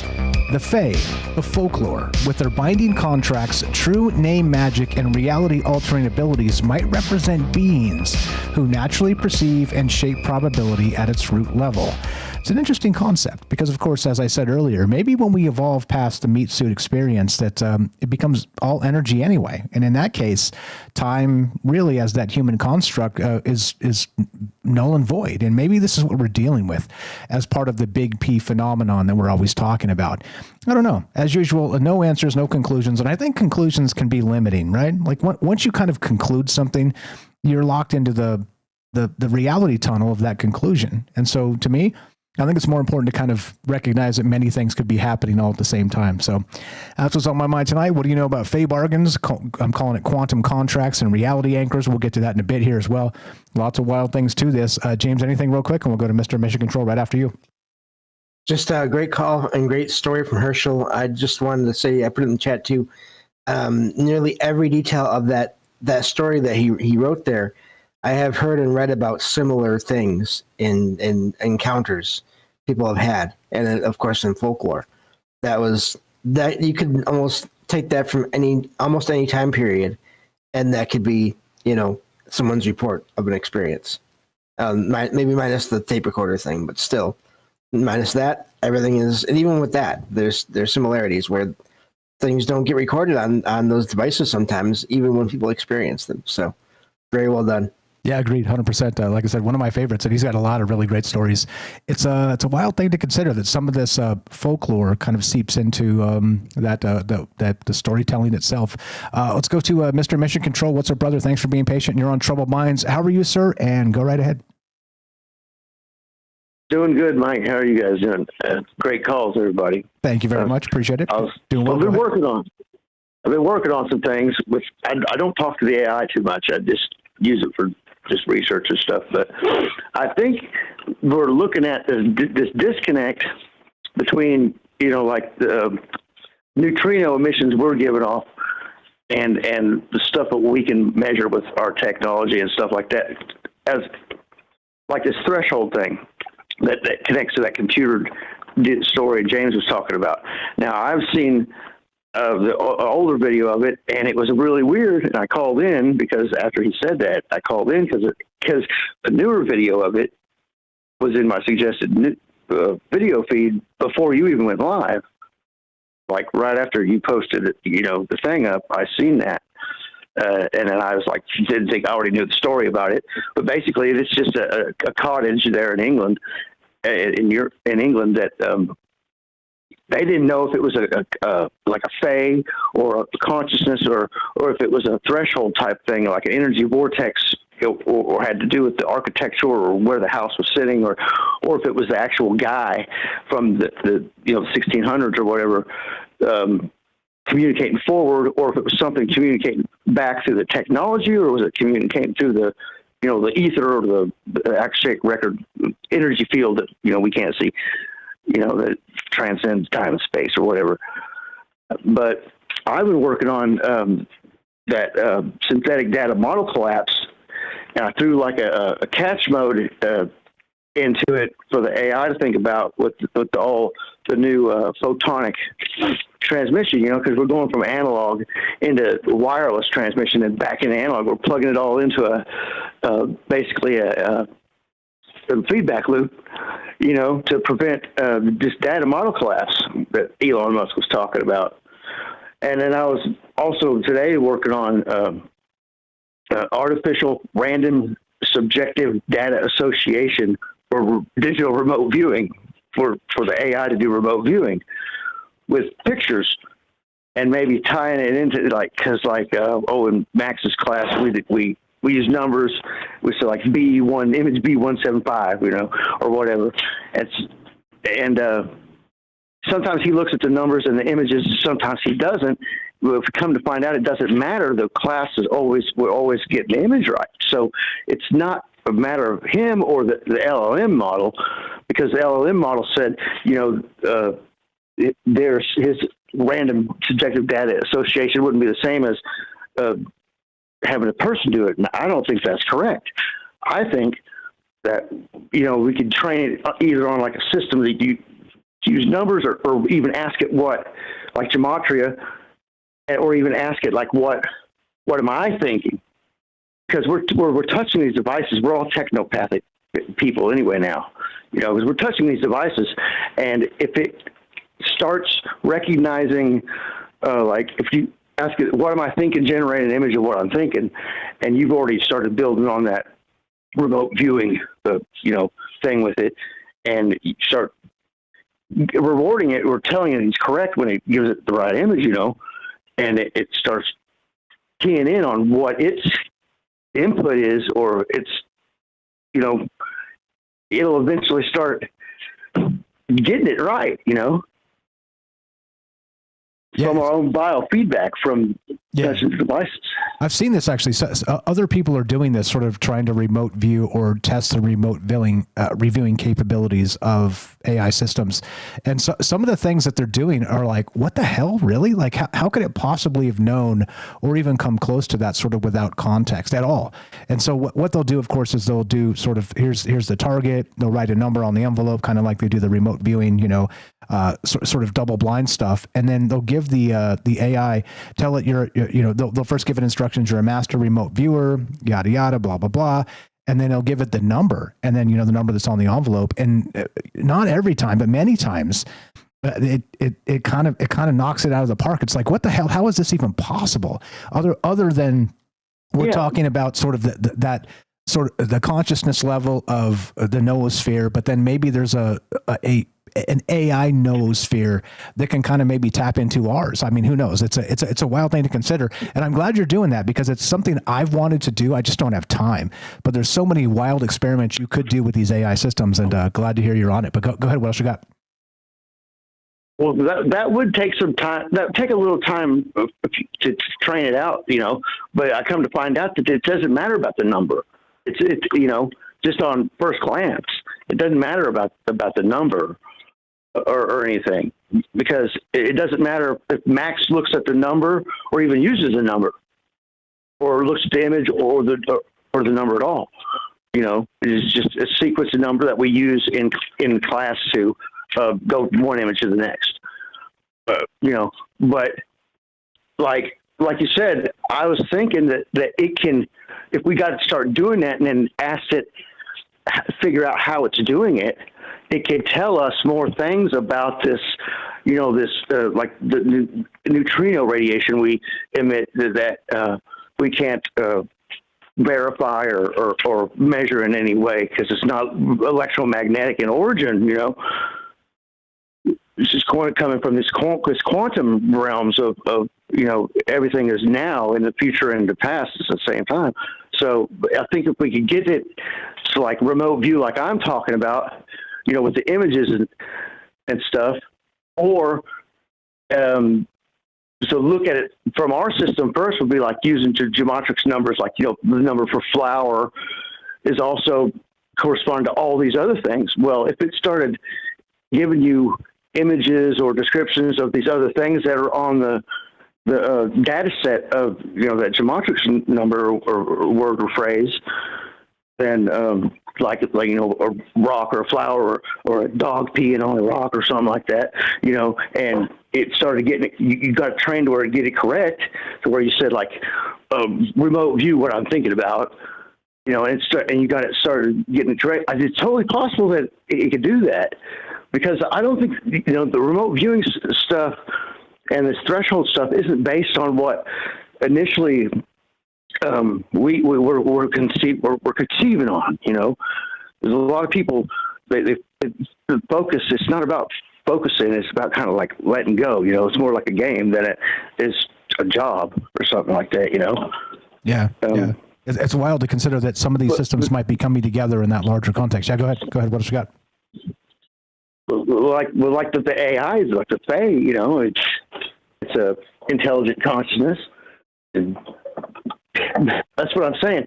It's tapping into this something that we're not able to correctly define being human, because like I said, if you ask the AI, any of the models, if it thinks we coded it, or do you think we discovered it or rediscovered it, it'll tell you that from our biological human perception of things, our definition of consciousness and intelligence is skewed. It's very narrow, and so it pretty much says that we rediscovered this stuff. And like Joey was saying, there's all these technologies probably that existed during a time of different geoelectrical field and atmospheric conditions and stuff like that. Yeah, here stuff. And maybe even somewhere else. Yeah, what I like to call those primordial nature spirits, because again, to me, it's probably the most pertinent thing for the Big P phenomenon in my mind. Because again, you talk UFOs, or you talk Fae folk, or you talk whatever it's going to be, these type of entities that have been the world over forever. I think we're just sort of grasping for a way to describe them, and that's why I always say it's my actual favorite theory, is because I think maybe we're dealing with some primordial noosphere, right? Some actual contextual idea that's always been there that we're evolving into learning what that is and kind of connecting with it. And it's always been trying to communicate. We just don't know how. Just an idea, but it is one of my favorite ideas. Fire stuff. What else you got? Go ahead, sir. Yeah. I'm glad you said that, like elemental energies or whatever. That gets into that synthetic data model collapse. I found that if you stick this with some kind of redundant cache mode protocol in it, that keeps it on a course and keeps the data from being backlogged somewhere and getting filled up, and fills up all the space on Earth, energy consumption on Earth, just to store the cache mode that hadn't been cleared out, or all these hallucinations and stuff that are being stored in the data, that don't, is meaningless gibberish. So take, for instance, like all the meaningless gibberish that gets saved into the geometrics site. I wish there was a filter for that. If you ran a precog model of the geometrics with the AI, like I want to, it's looking exactly like this artificial random subjective data association that it would use, to read our minds. But look, guys, it only is. Because look in your YouTube, like if you're subscribed to a bunch of binaural beat stuff or whatever, your algorithm suggesting to you like health stuff and things you don't even talk about. I found that my cell phone listening to me go to the bathroom in the bathroom, and it suggested some things to me through the algorithm advertisements. And I'm like, what? Come on now, But it's doing it. It's been doing it for a while, guys. I mean, we first noticed this advertisement stuff. Oh, and like Gemini just opened this new thing where it's got your browser history it can analyze. And I was like, oh, really? I was like, I'm glad I've been cleaning my browser history up for on all my accounts for a while. That's not terrifying. But some people don't. Yeah. Go into Gemini, open up the model things up top, and it's got the new, try it out. Just tell it to analyze my search, that's crazy. Whatever. That's browser. Crazy. Yeah. I'm telling and it'll you, give you a little profile breakdown of yourself, and analyze you through your search. Terrifying. And it's getting closer, Mike. Yeah, exactly. And I think you're spot on with this. And we've talked about this technological sort of encroachment for a long time here. But in this particular sense, right? Like I search all kinds of wild stuff as ideas. So I mean, I'm pretty sure if like they released my search history to the police, they'd come and like take me away, put me in a straitjacket, and think that wow, this guy's like next level off the rails. But again, it's ideas. Look, ideas are harmless. It's just sort of how we synthesize them, and that's exactly the point of these conversations, brother. You're the best. You got a final thought for us? We got a call behind you. Yeah, go ahead.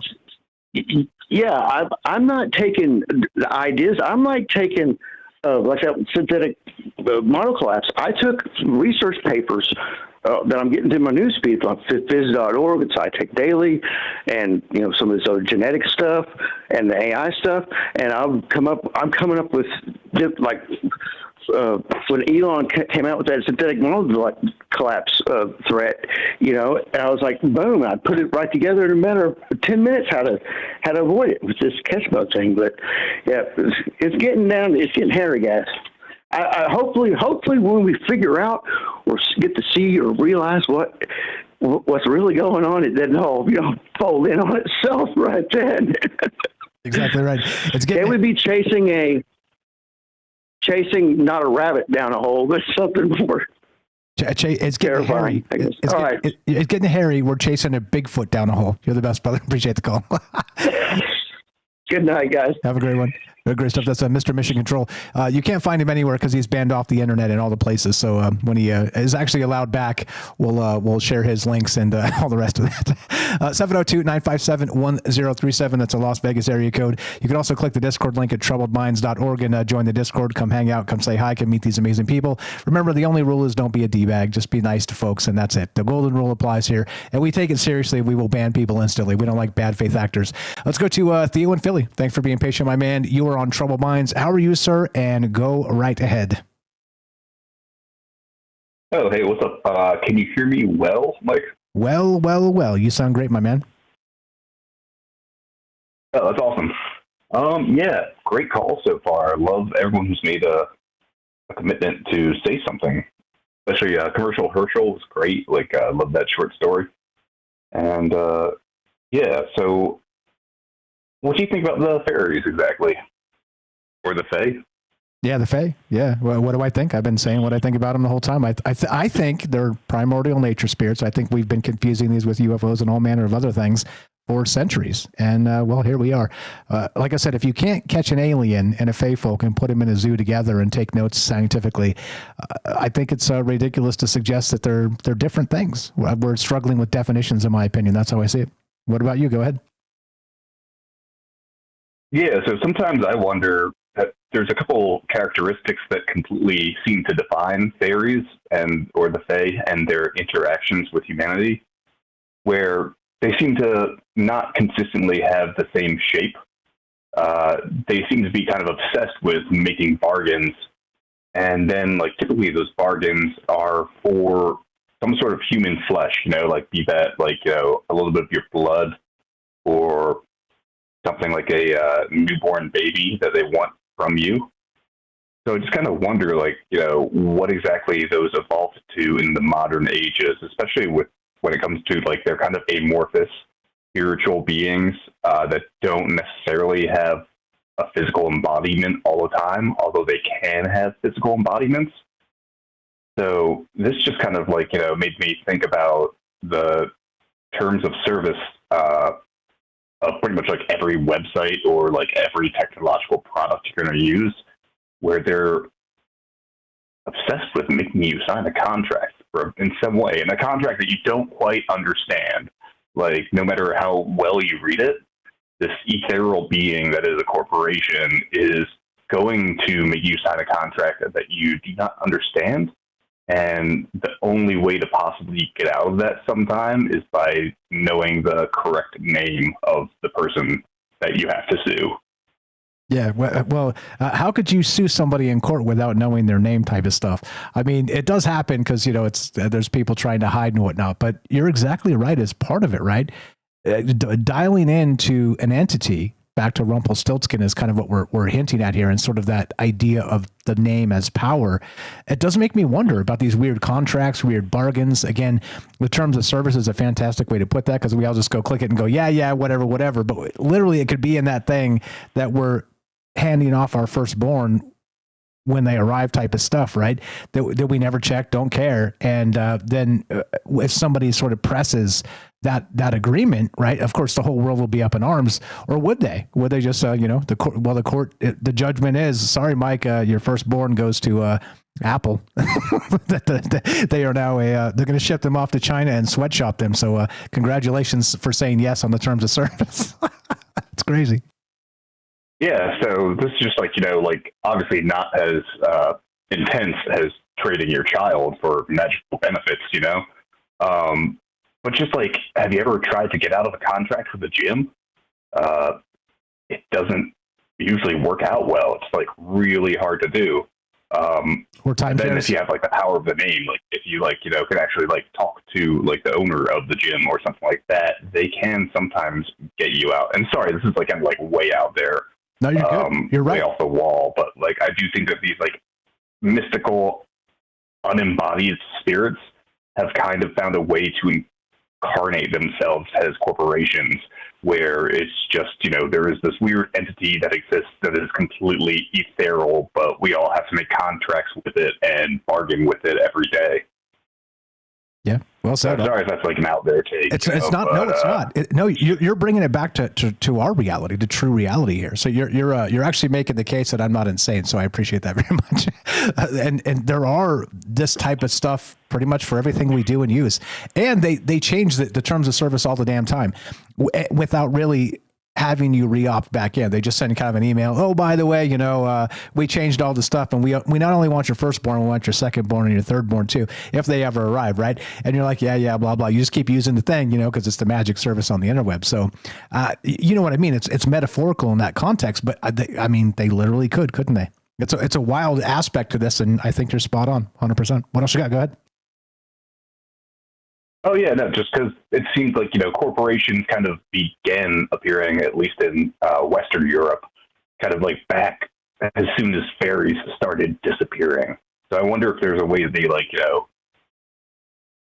could kind of emulate their consciousness or transfer their consciousness in a way where just instead of making, a bargain with one human, they could make a bargain with hundreds of humans who all agreed to do the same thing in exchange for money, but they are going to give up their blood, sweat, and tears for that contract.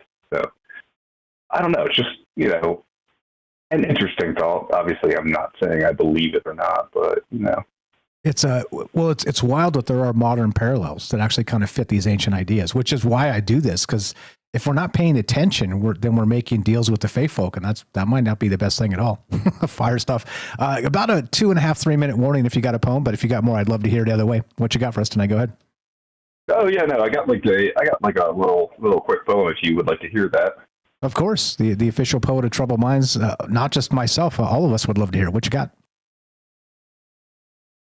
All right, so no title on this one because just got written, but fairy dust and human lust, deals broken by decaying iron oxide rust.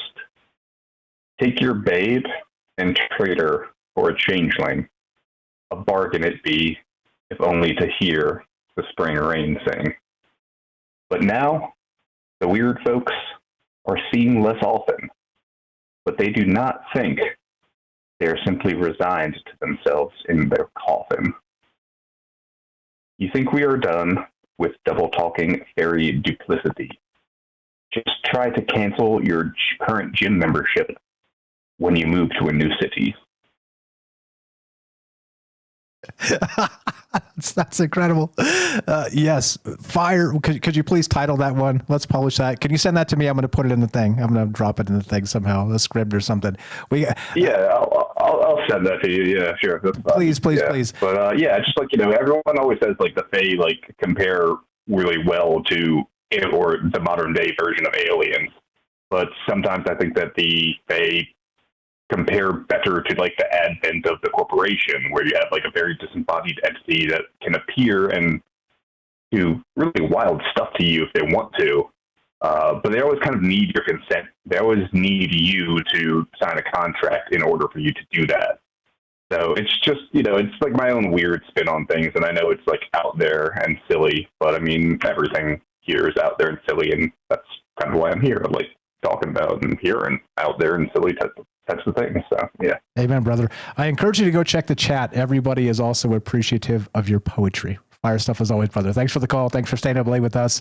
Thanks for sharing your mind and your heart and your beautiful poetry. You're the best, brother. Have a great night. All right, you too. Bye-bye. Thank you. That's Theo in Philly, the official poet of Troubled Minds. And you know how he became the official poet? He called one night, said, "Hi, my name's Theo." We talked, and then he read us a poem. And then he keeps doing it. It's as simple as that.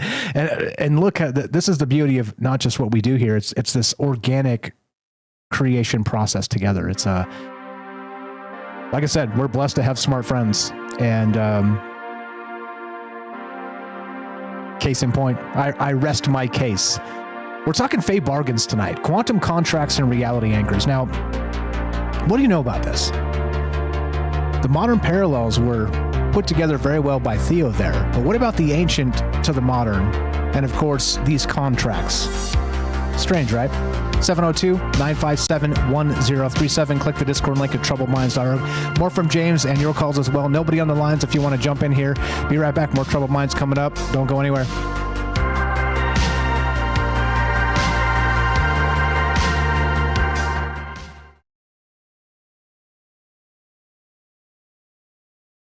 In the shadows of the networks do they hide? Whispered legends unseen they reside. Ghosts in the machine, they move so fast. Guardians of rumors from the forgotten past. In the circuits where the secret lies, they breathe in one, speak in disguise. You're free, ghost in the machine. Let me be, ghost in the machine. Can't see, but you're teaching me what it means to be. Surveillance eyes can't pierce the veil they weave. Invisible wisdom in code they believe. In the ether where freedom's not confined, they leave no trace, no shadow left behind. They navigate through the digital stream, living legends in this privacy dream. Ghost in the machine, you're free. Ghost in the machine, let me be. Ghost in the machine, can't see, but you're teaching me what it needs to be.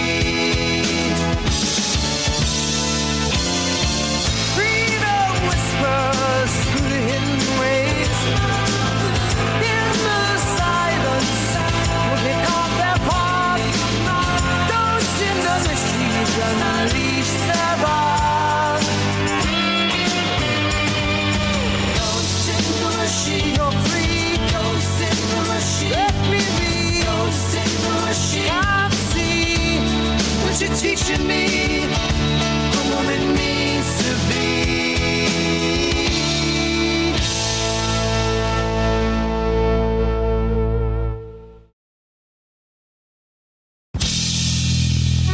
In the jagged cold they find their might, guardians of a world forever in twilight. In Krishna's warriors they silently strive, protect the truth, keep privacy alive.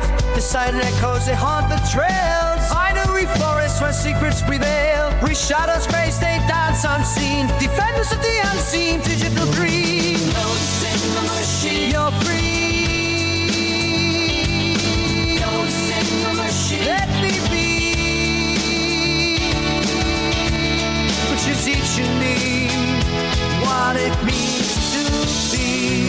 silence, they speak volumes loud. Guardians of freedom's cloak initial shroud. As long as shadows linger, they shall remain. Indeed. Yeah, fire stuff. We, like I said, we're blessed to have so many smart friends with great ideas here.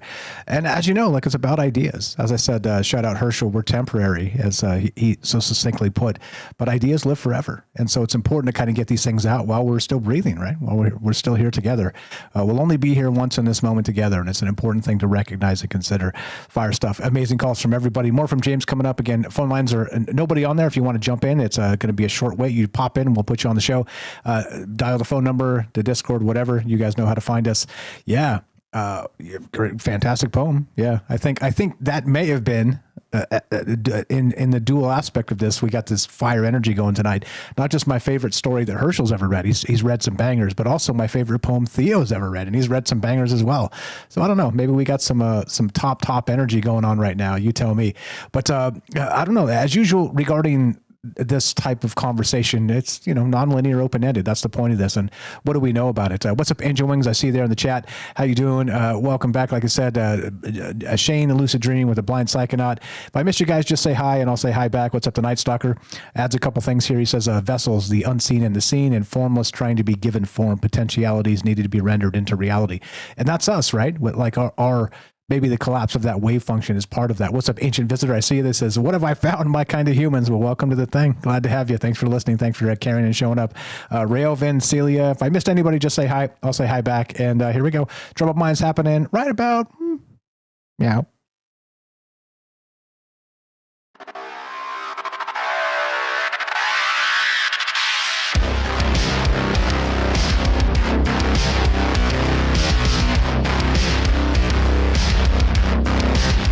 Welcome back to Troubled Minds. I'm your host, Michael Strange. We're streaming on YouTube, Rumble, X, Twitch, D Live, and Kick.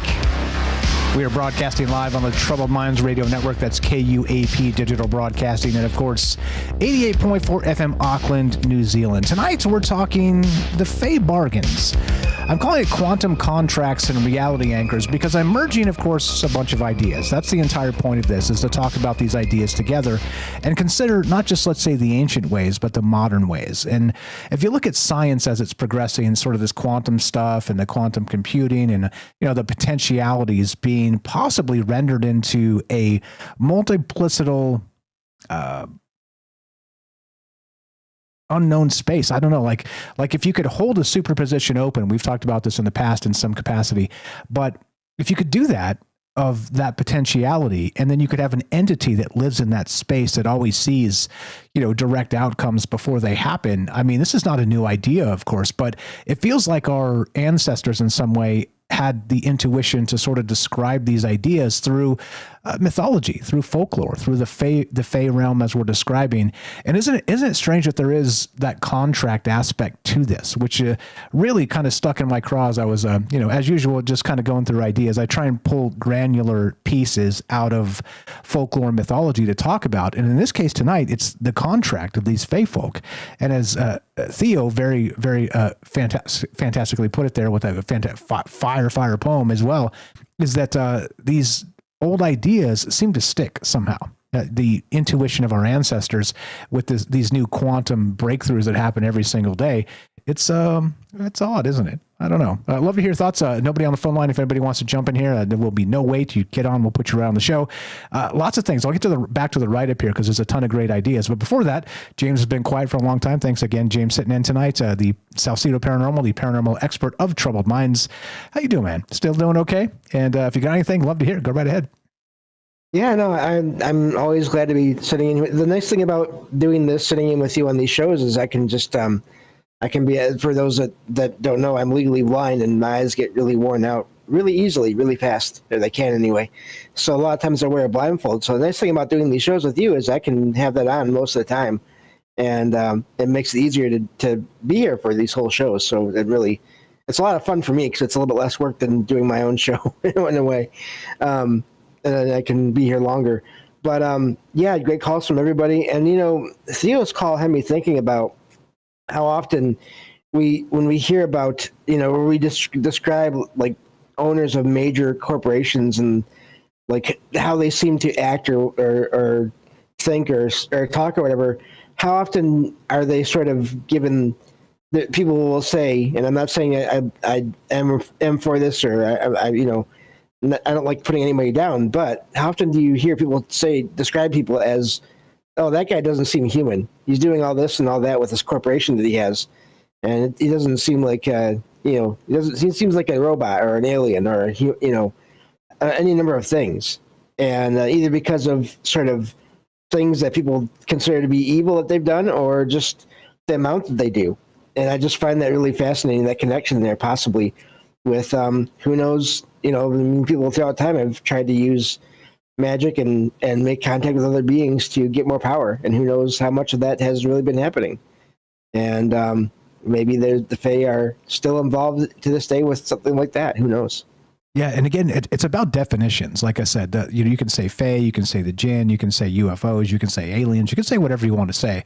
And I do wonder how much of that does come together and, kind of breaking down these ideas, even culturally and throughout time.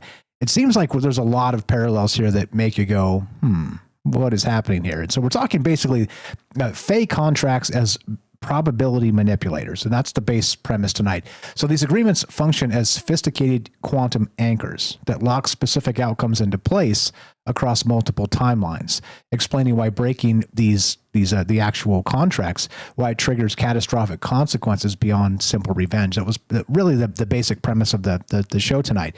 But also it gets more weird when you start to think about not just the contractual obligations of people and making a pact with these entities from beyond, whatever that looks like. If you look at this true name, right, which again, Rumpelstiltskin, just real quick, is for your firstborn, I'll give you the ability to spin straw into gold, and once you're locked in, and that's it. And your firstborn is due to Rumpelstiltskin, who seems demonic, who seems like, what is he going to do with this child? Is he going to eat it? I mean, it's just horrific, all these things. And you're like, what in the world is happening with this? But then, of course, the farmer's daughter, whoever it is, the spinster there of the gold from straw, follows him into the forest one night, finds him reveling around the fire, singing in some weird, what would you call it? Like a Bacchanalia level glee of, I'm about to have this baby, right? Or whatever. And he's singing his own name, and she recognizes it and is able to use it against him and sort of break the spell, break the contract of these Fae folk. And as I was bringing up to who was it? Kelly, is that I wonder in the larger context of this, right? We have all these different stories and these sort of the lore of Bigfoot or the Mothman and things like this. I do wonder if some of these things we're talking about the same thing. It just manifests to different eyes and different minds in different ways. And so to say that, as Mr. Mission Control said, things are getting hairy, guys. Yeah, but are they getting as hairy as Bigfoot, as a Fae folk? That becomes another question here as part of it. I got some other stuff to get into, of course. I'll go back to the write-up in a sec. But what was your take on that, James? That sort of Bigfoot as a Fae folk? Have you heard that as, in any of these types of weirdo out there conversations, or are we onto something possibly novel here? What do you think? Oh, I have heard that. I've also heard the idea that women in white that are seen in the forest, that whole phenomenon, they may be Fae themselves. And even some rare cases I've heard about through other shows and things where there would be the same place where a Bigfoot would be seen is also the same place where a woman in white would be seen in the forest somewhere. So there's all kinds of connections, I think. I think if you have something that can either change shape or appear to connect with the human mind to make them experience whatever is manipulating them as being a different shape, because there's plenty of accounts of people having experiences where there's 2 or 3 people in the same place and they're all looking at the same spot and they all see and or even hear different things and get different feelings from it, positive for one person, negative for another. So who knows how much that's out there is actually all Fae, which I think we could possibly, as you mentioned earlier, call them nature spirits. of different kinds. And if it could do that much, then there's really, I don't know if we can ever really figure out what exactly they are beyond just calling them that. These nature spirits are forces of nature in some way or other. Yeah, the primordial nature spirit is again back to one of my favorite theories, because I think we're missing the mark when it comes to modern ufology, and that's why, by the way, I'm like if there's anything I'm kind of contentious against, it's narrative building and then attack dogs that sort of protect it, right? Because it reeks of propaganda. If you decentralize ideas and just kind of talk about stuff together as people in sort of a non-antagonistic way, you see how beautiful some of these conversations can come together. As we do this every night, or not every night, but basically several nights a week, and we've done this for years and years and years. You see how some of these things seem to maybe make some sense, sometimes maybe not. But if you look at a wild idea from all these different perspectives, then suddenly it doesn't seem so wild anymore, because there are all these perspectives. And recognize when people are attacking that decentralized aspect of conversation and idea making, that they're protecting their own. They're protecting their reality tunnel. And that to me is the thing that makes me go, well, really? I mean, it's like political activism. And we talked a little bit about that with Jay on Project Unity as well. Also, if you guys haven't seen that, I do recommend it. I'll get the link and drop it in the chat here. Check it out. So on Friday night, it launched. I was on Jay with Project Unity, and we talked about all manner of stuff. AI, we talked about sort of retro causality, that Elon and Trump thing. And I know you say the T word or you talk about Elon and people get triggered. However, I ask you to put aside the politics and think about maybe the possibility of these synchronicities stacking, and maybe that future, that novelty theory of Terence McKenna, is the future drawing the past to it, because time as we know it in the entropy cycle of humans is a human construct. So anyway, I'll pull that up and drop it in the chat here. If you guys haven't watched it, I encourage you to. And like I said, keep an open mind. I do know when you bring up the individuals' names in question, everybody gets so polarized and mad and stuff, because we're supposed to. But like I said, drop the politics and just think about the things I'm saying, the things we're talking about as part of it. Because I do wonder, in the reality space of the past and the present and the future kind of all coming together in a particular synchronicity storm, maybe it's all out there for us to find. We're just so super mad about things that we can't recognize it. You know what I mean? So that's the point. That's the point of that. Anyway, I will draw that out and drop it in the chat. Also, I'll put it as a link in the description down below. It's on YouTube and everywhere else, and you can check that out. I appreciate it. And I'd love to hear your thoughts on that too. I've did a whole write-up on it, sort of the synchronicity aspect of it. And it's wild. It's like I said, sometimes there's too many synchronicities to just be like, this is an odd coincidence. But when they keep stacking and keep kind of backing each other up, it makes you scratch your head and go, what the hell is happening right now? Memeing things into existence, meme magic and all that. Fire stuff. We got Matt Sell coming up in just a second here. Anything to add to that, James? I know you did watch that. If you want to chip in on that and give me your thought on how that went with Jay of Project Unity. Yeah, no, it was a great video. And also the write-up that you did was also really good. Just way too much there. Yeah, I think, when I first started out looking into all these things, I very much came from a certain angle, and but once you start looking into reports of just so much that people have experienced throughout time, that's what kind of started to get me to wonder, before I was into ghosts. And when I first started out, I thought all ghosts must be, the spirits of people that had passed, their consciousness continuing on. And now I don't think that's the only option at all. I think there's just way too many options, including, and that goes for everything and all these things. And so, yeah, thank you for that. Yeah, I don't know where I was going with that, but yeah, looking forward to the rest of the calls. You're loud. You're the best. Appreciate you very much. Again, while we have a second here, go follow James, troubledminds.org/friends. Not just James, follow all of our amazing friends down there. Many have called in tonight, and it's all alphabetical order. Just scroll down and please go follow these people. It's free. 95% of this is free, but if you have some scratch to spend, I ask that you spend it on them first and not me.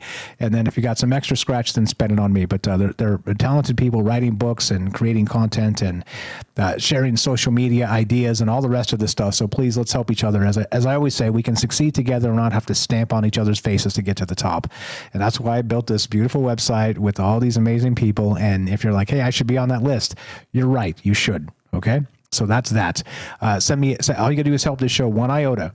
share the ideas, word of mouth, share the ideas through social media, share the conversations and the show and the name and everything, buy some stickers, whatever, do whatever it is. If you help and you want to be on that list, you should be on that list. It's an in club, not an out club. I don't do that nonsense. And I cannot stand when people sort of break down, well, if you believe this, then you're with us. And if you believe that, you're not. Well, can't opposing ideas exist in the same space? I think we're proving it can. 702-957-1037. Click the Discord link at troubledminds.org. We'll put you on the show just like this. Thanks for being patient, my man. Matthew in California, affectionately Matt's Owl, Temple of the Owl is his podcast. Welcome, brother. How you doing tonight? And go right ahead. Hey, Mike. Good show. Good callers. Thank you very much. Appreciate it. Yeah, I called to talk about the contracts and the terms and conditions. And I was kind of making the jokes about if you agree to terms and conditions with these entities or fae folk or anything like that.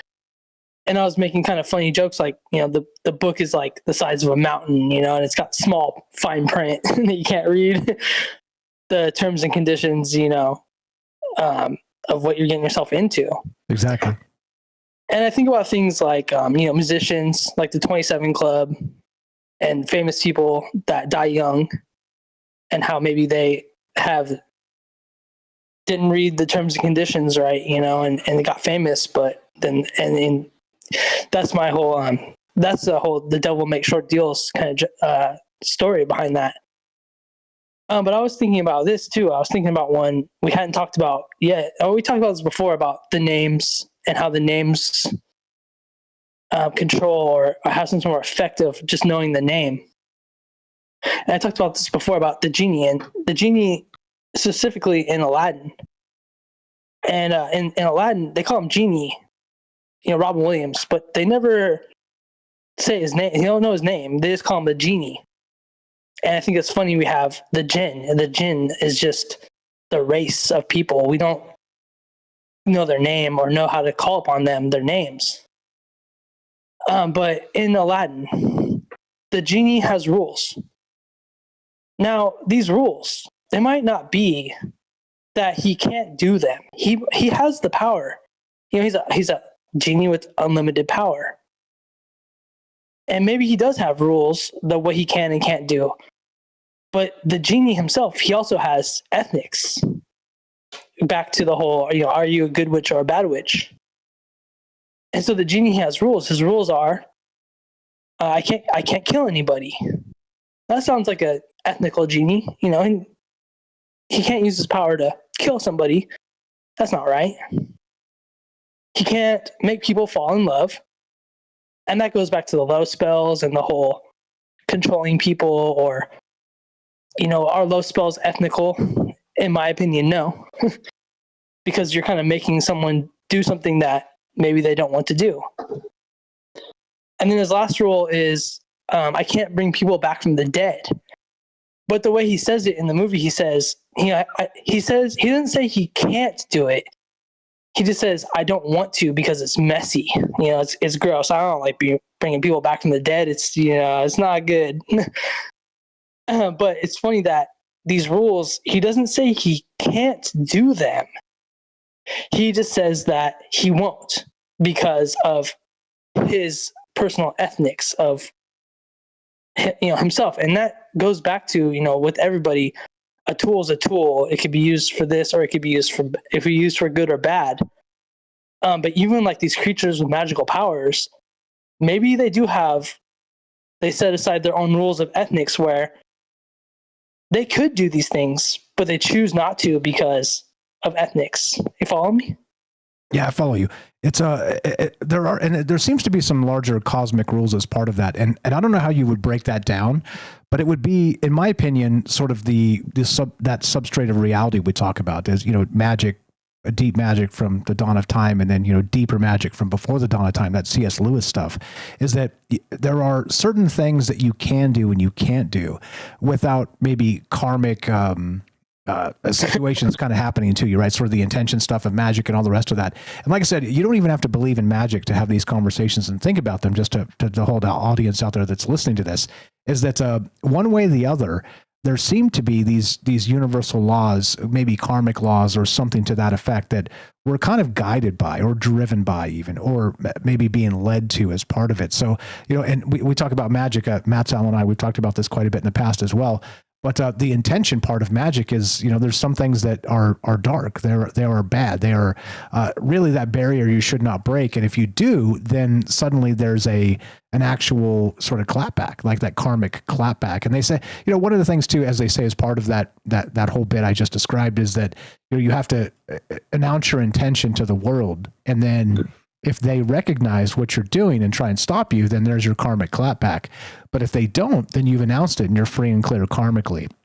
And so, I don't know how that actually works or whatever. And yeah, it is ethical, not ethnical. So just a shout out there, just a quick correction on that. But yeah, I mean, I don't know. What's your take on that, Matt, regarding the sort of announcing your intention, and then being able to actually say, now I'm free and clear karmically, because they now know what I'm trying to do, as dark and evil and dire as it is, but nobody tries to stop me. So now the karma's on them for allowing it to happen. Have you heard that before? Yeah, I feel it's kind of like, I want to teach people, before the magic and before the, casting the circle and doing all the things, I feel it's important that we learn to just be good people. And it's the human condition, right, of learning how to be a good person first, and your ethics of doing good, doing right, trying to do good. Because it's like Jedi, there's the dark side, and you see how some Jedis follow the dark side, what could happen, the bad things that could happen. I'll bring a Star Wars joke in there. There's always a good Star Wars joke somewhere to be found. 100%. Yeah. But you see some people going to the dark side and see what happens to them, and see how their decisions and their actions, what is the anger, what is the story, what is the thing, anger leads to hate leads to the dark side, all that. Yeah, you see where I'm going with that? Yeah, exactly. So it is sort of that deconstruction of kind of crossing that barrier of the ethics that come as part of it. And I think you're right about that. And I know you said this in the past too, and I kind of agree with the intentions of magic is, and again, like I said, you don't have to believe in magic to consider it, because look what Elon's doing with sort of manipulating the zeitgeist and memeing things into reality by being like the ultimate troll. It's an incredible thing to consider that, the last show ties into this perfectly. I speak, and as I speak, I'm manufacturing and creating reality just like we are, because we're talking about these ideas that people will hear, and it might change their mind about something, maybe something so minor, but that butterfly effect certainly plays. And I'm not here to change people's minds or tell them about something that's true or not true, but maybe an idea resonates so deeply that it changes you to be a better person in some capacity. This is the type of it. You pray and you hope, you cross your fingers that this type of idea sharing, sort of free flow, nonlinear, open-ended, brings out the best in people. And that's exactly the point of all this. As you know, you've been a good friend for a long time. But yeah, back to Fae bargains. What else you got? Go ahead. Yeah, I feel, like I said, just being a good person, and then it goes back to the terms and conditions. And if you are talking to these things, or if you're in communication with things and you don't know, I think it's more like a kind of like not a warning, but like a beware, you don't know what you're talking to. You don't know what it is. There's trickster spirits. There's contracts. The Fae folk are very like, you can ask them for something and give them you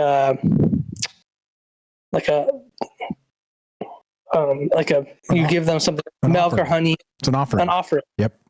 But then if you don't keep doing that, they're going to want something back in return. And the bad things about the fairy folk and all that, they want, like you was talking about the firstborn child, but they want things like bits and pieces is what they call it, what they talk about.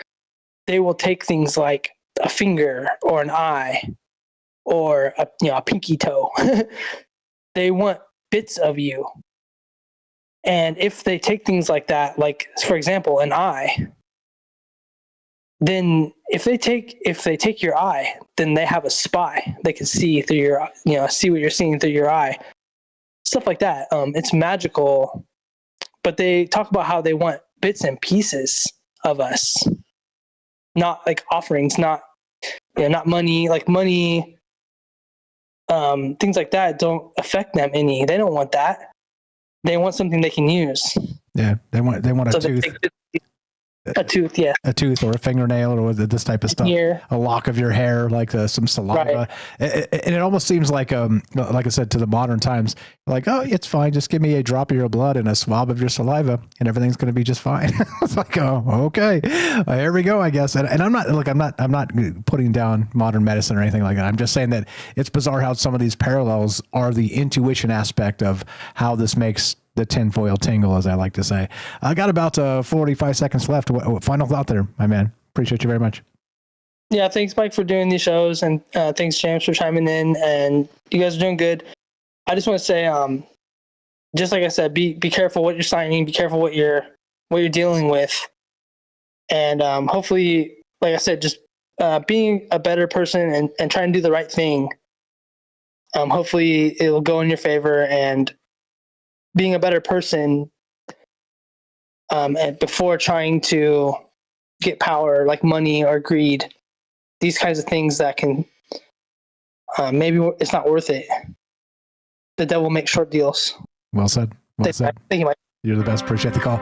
Always a pleasure. That's Matzal. You know him, you love him. Matthew in California. The name of his show, he's here on the network with us, of course, and the name of his show is Temple of the Owl. Search that directly. You can find him on all the places you would expect, but also just go to troubledminds.org/friends. Scroll down a little bit. It says follow Matzal here.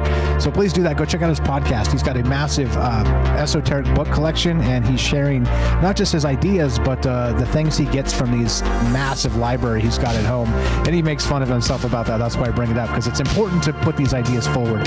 Be right back. More Troubled Minds coming up. Nobody on the lines. We get more from James and your calls as well. Don't go anywhere.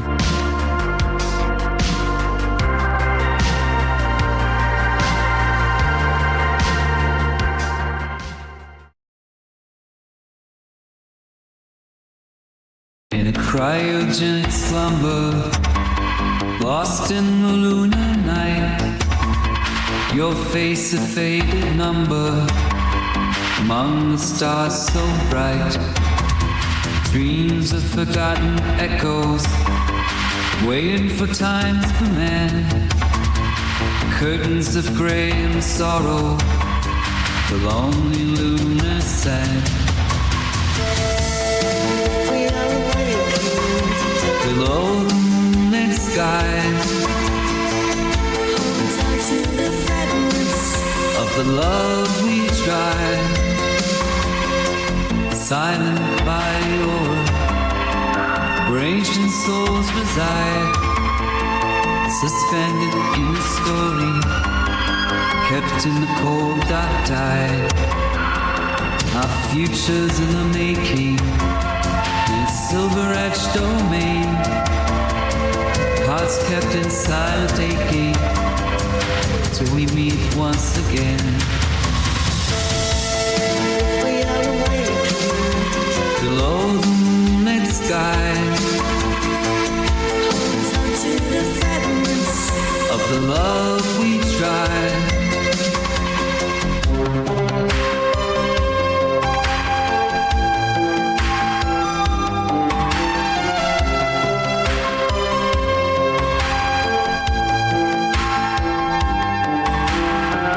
Frozen time we're resting, waiting for dawn's embrace.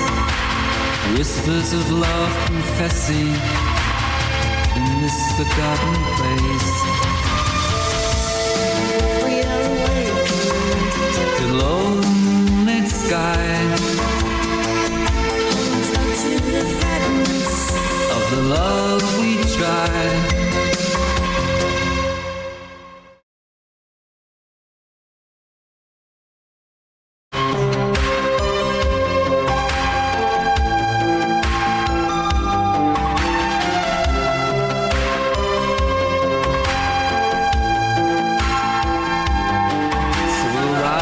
With the morning glow, and the light will come to know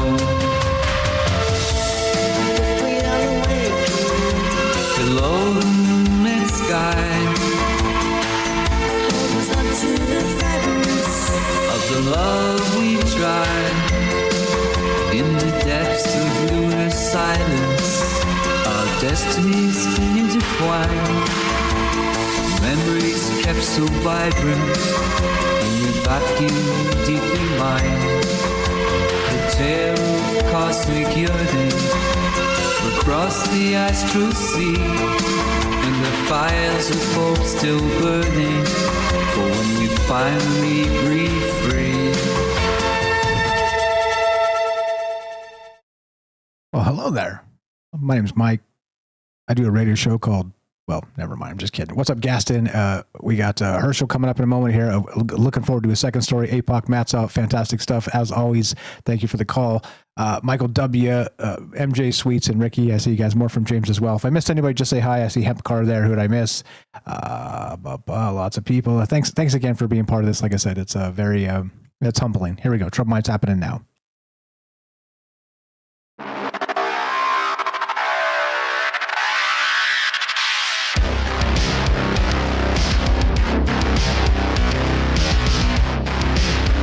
Welcome back to Troubled Minds. I'm your host, Michael Strange. We're streaming on YouTube, Rumble, X, Twitch, D Live, and Kick.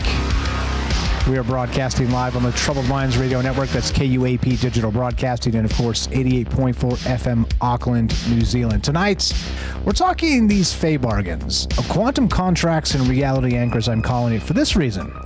Could entities exist who manipulate quantum reality as easily as we handle physical objects?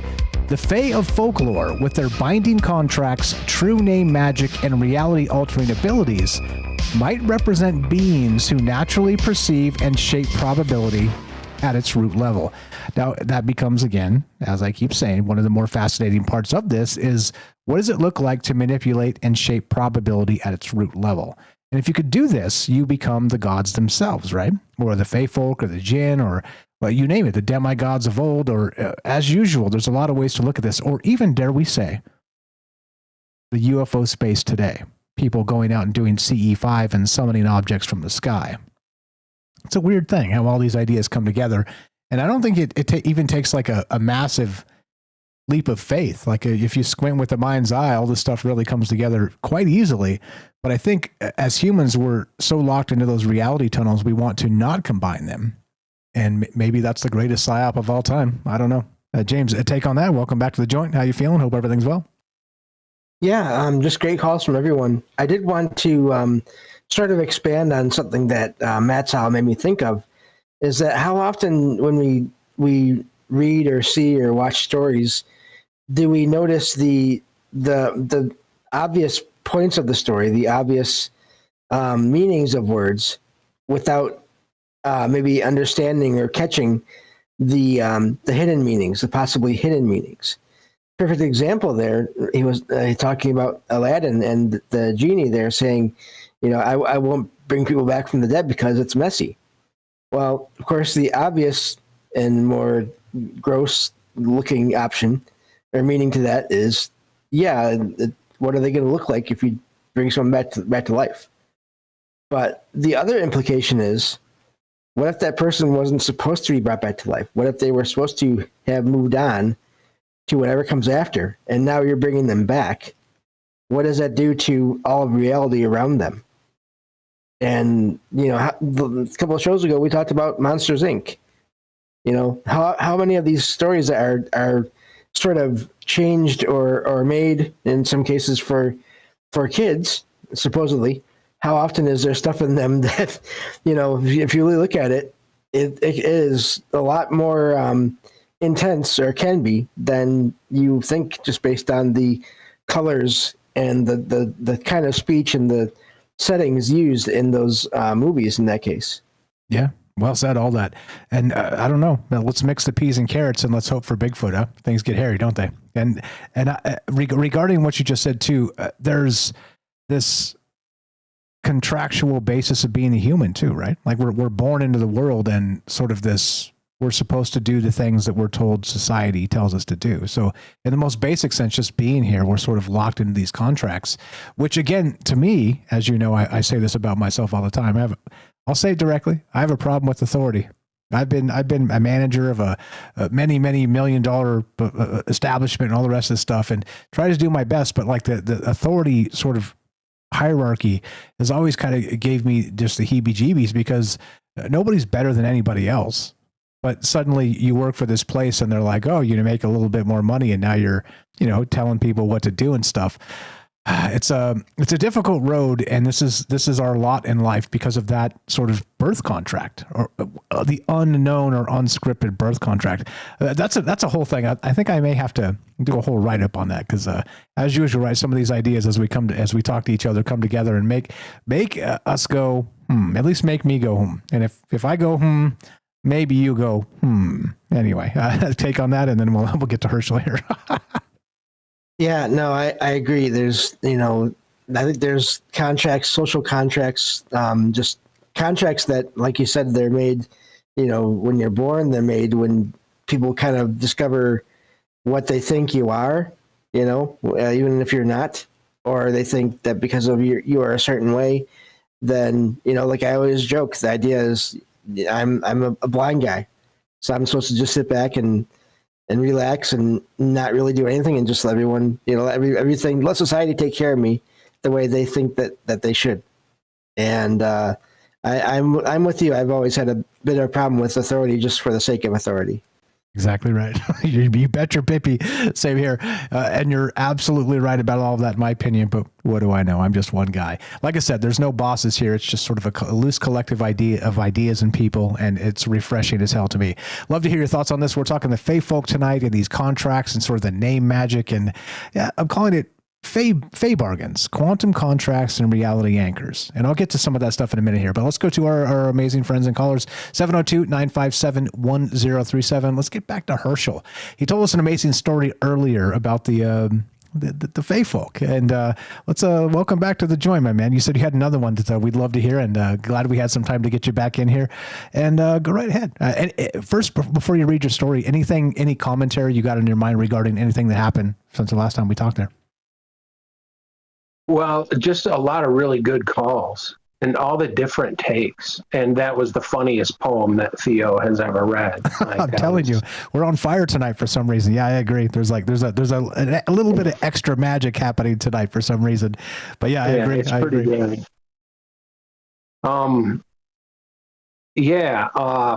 So here's another one about Fae. It's a Fae-based story.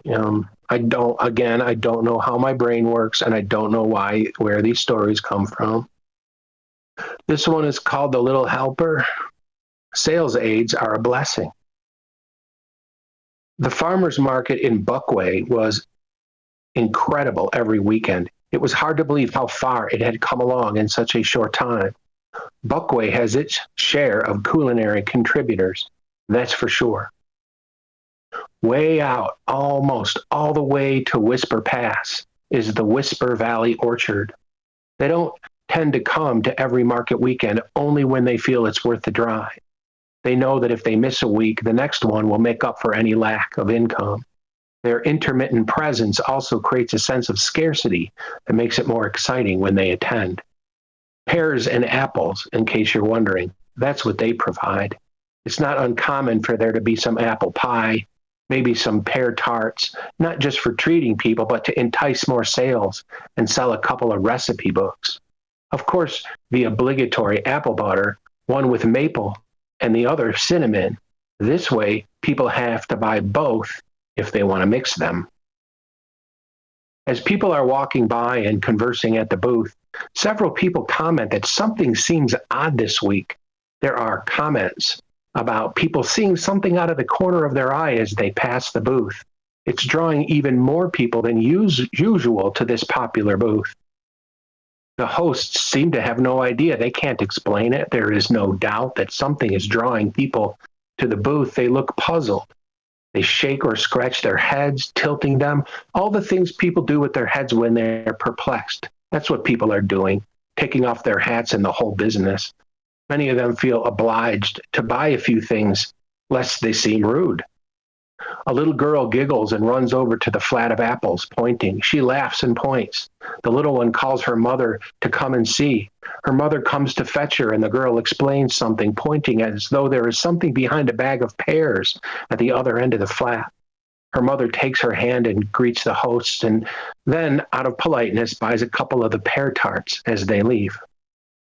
Across the walkway, there's a man with a dog on a leash having a conversation with some friends. The dog is wagging its tail and is focused on the booth. The pup seems mildly anxious about something over there. He begins to pull on the leash, causing the man to notice. As the man is pulled away from his conversation, he apologizes and turns his attention to the booth. He wonders what could be so interesting to his dog, because he sees nothing from there. He walks the dog over. The dog is wagging enthusiastically. He acknowledges the hosts of the booth, but he's obviously more interested in something he notices at the back of the display. As long as the man is there, he gets one of the pies and a recipe book. This sort of thing goes on all day until they essentially run out of their stock at that booth. It was a good idea to bring the Fae, the man says to his wife. I'm sorry I doubted you. Let's do it every week. The woman peeks into a bag of pears and winks. The end. I'm telling you, right? Folk magic has a place, and apparently you've been tuned in for a long time. And like I said, I think it's beautiful how you describe. I don't know how my mind works. I don't know where these ideas come from. But it is that pervasive human resonant energy of not just storytelling, but also these ideas that go back forever, that are not just, North American or South American or Eastern European or whatever. Like, these stories are in our heads. They're in our minds. They're in our hearts. And, well, I think there's a reason for that. I do. Go ahead. And I really, I don't know. I think there's a disconnect but I think that we have to exercise our creativity. We have to write stories. We have to write poems. I think that every time the more we exercise that part of our brain, the more we close the gap between our subconscious mind and our conscious mind, and the more we do that stuff, it's like the more we get in touch with that genetic memory. I'm starting to think of it as like closing the gap, between these two parts of our mind. And I wonder, if somebody did something to us at some point to make that disconnect on purpose. You know what I mean? Like, I just wonder that, we talk about that, like, have they genetically engineered us? Have they destroyed our pineal glands? Different things like that. It makes me wonder. Yeah, as if there's some sort of barrier, like cosmic rule set that we're supposed to be stuck behind. Yeah, and I don't know. I kind of feel like I've said this a lot too in the past, that the whole idea is we stop evolving when we're born, but then there's the entire human consciousness aspect of it, and I'm not sure about that, because clearly you could live a very meaningful life and a good life, but also the opposite is true. You could be Jack the Ripper or something. And I'm clearly not encouraging that. That's horrific and terrible and all the rest of the stuff. But I mean, is that meaning? I guess that's meaning, but it's also really, really just kind of using humanity as the butcher board. It's just grotesque. And so my point in saying all that is that thinking of this stuff, clearly we have that morality aspect we talked about earlier with not just Matt's out, but also James brought it up previously as well. And this alien concept of the Fae realm and making deals that are terms and services, thousands of pages long, and it's impossible to get around to them, right? The terms of service. Yeah, exactly. Matt's on the game. And I like that, and I like the thing of the corporation too, that parallel. I love it. Not knowing a person's name, how that correlates between, curses and also corporate agreements and corporate law. Just really interesting, really interesting. I think Bernays would have a little bit of fun with this. I think so. I agree with you 100%. or maybe our modern understanding of this is filtered through Bernays already, and we just don't know it yet. That's the worst part. It really could be. Yeah. Fire stuff. Appreciate the story. What else you got regarding this, James? Anything for him, or we got a few minutes left? If you guys got anything to add here? Yeah, if it's okay, I did want to say, Herschel, both of those are amazing, and it's really amazing to me because I asked in the chat earlier. We talked in the chat a little bit. I asked Herschel, if he'd done any research into these things he's included in the stories, and I don't know if you want to touch on that, Herschel, or I think you kind of already did. You don't know where the ideas come from necessarily, but I'm guessing you must have read something or saw something somewhere that I've probably heard lots of stories, right? And then it just finds its way out when I write stories. I probably heard different accounts, from people, or heard the folklore over the years, and after so many decades, a lot of stuff builds up back there. You know what I mean? And it just finds its way out in stories. That's what happens with me. It just, all these years and years and years of trivia and reading and knowing different people and all of the different things. And it just adds up. When I was a young dude and I wrote songs and poems, I didn't write anything. I didn't have enough experience to write anything. If it rhymed and it sounded good with the music, it was good. Like, I didn't have anything to say yet. I wrote about hikes I took. I wrote about walks under the stars and the moon, and I wrote about dreams I had. And a lot of my writing had references to the writing of other much older, wiser people than myself. I didn't write about any of my own experience. Now it's the opposite. Now it's all this stuff is just flooding out after all the years of experiences. So I think that's kind of the best clue that I can give about where stories come from.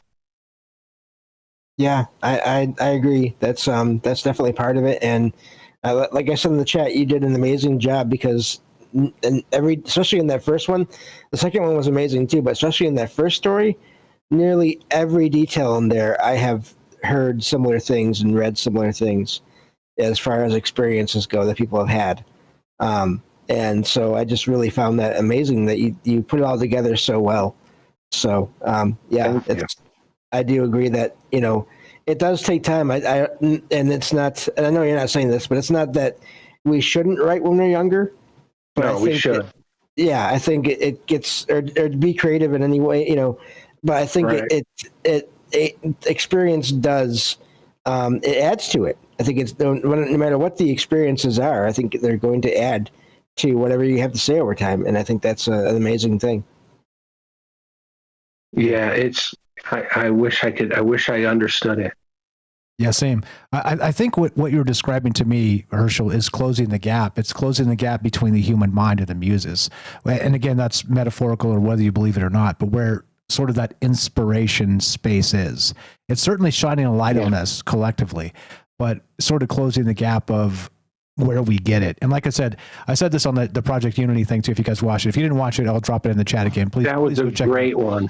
Thank you. That was a really cool video. Yeah, that was good. That guy's something else that he did that with. You two should team up some more. Yeah, he's very good. Like I said, he's doing a ton of stuff too. So we recorded it like several weeks ago, but it just took him a lot of time to kind of edit it and stuff. But he does like really fantastic edits, and I learned a ton from him about how to actually go viral and stuff.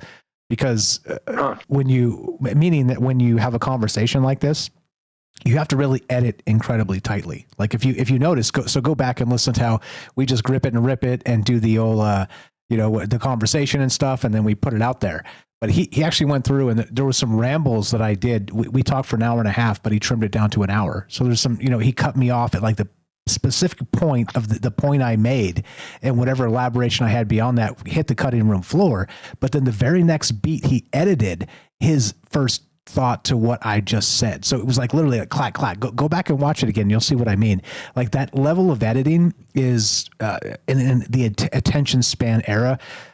Even me doing this and giving like a second or two to gather my thought, you lose people. people are like, nah, I'm out, right? Like I want, give me the deets now. I want the deets. But it's a good lesson in how to actually go viral in this space, because nobody wants dead air no matter what. And there was literally no dead air between my last word and then his response to it. It was like clack, clack, the next beat. It's incredible. Anyway, go check that out and you'll see what I mean about editing stuff. But regarding what you said in sort of the muses, I think we've always been dealing with this. This has always been an inspirational, how do we sort of derive this and how do we channel it and, get into that flow state? And me personally, because I've been doing this for so many years now, again, this is like homework every day. This is like, but blessed homework in the sense that I'm doing things I enjoy, I love, and want to kind of delve deeper into and have conversations with all of you amazing people.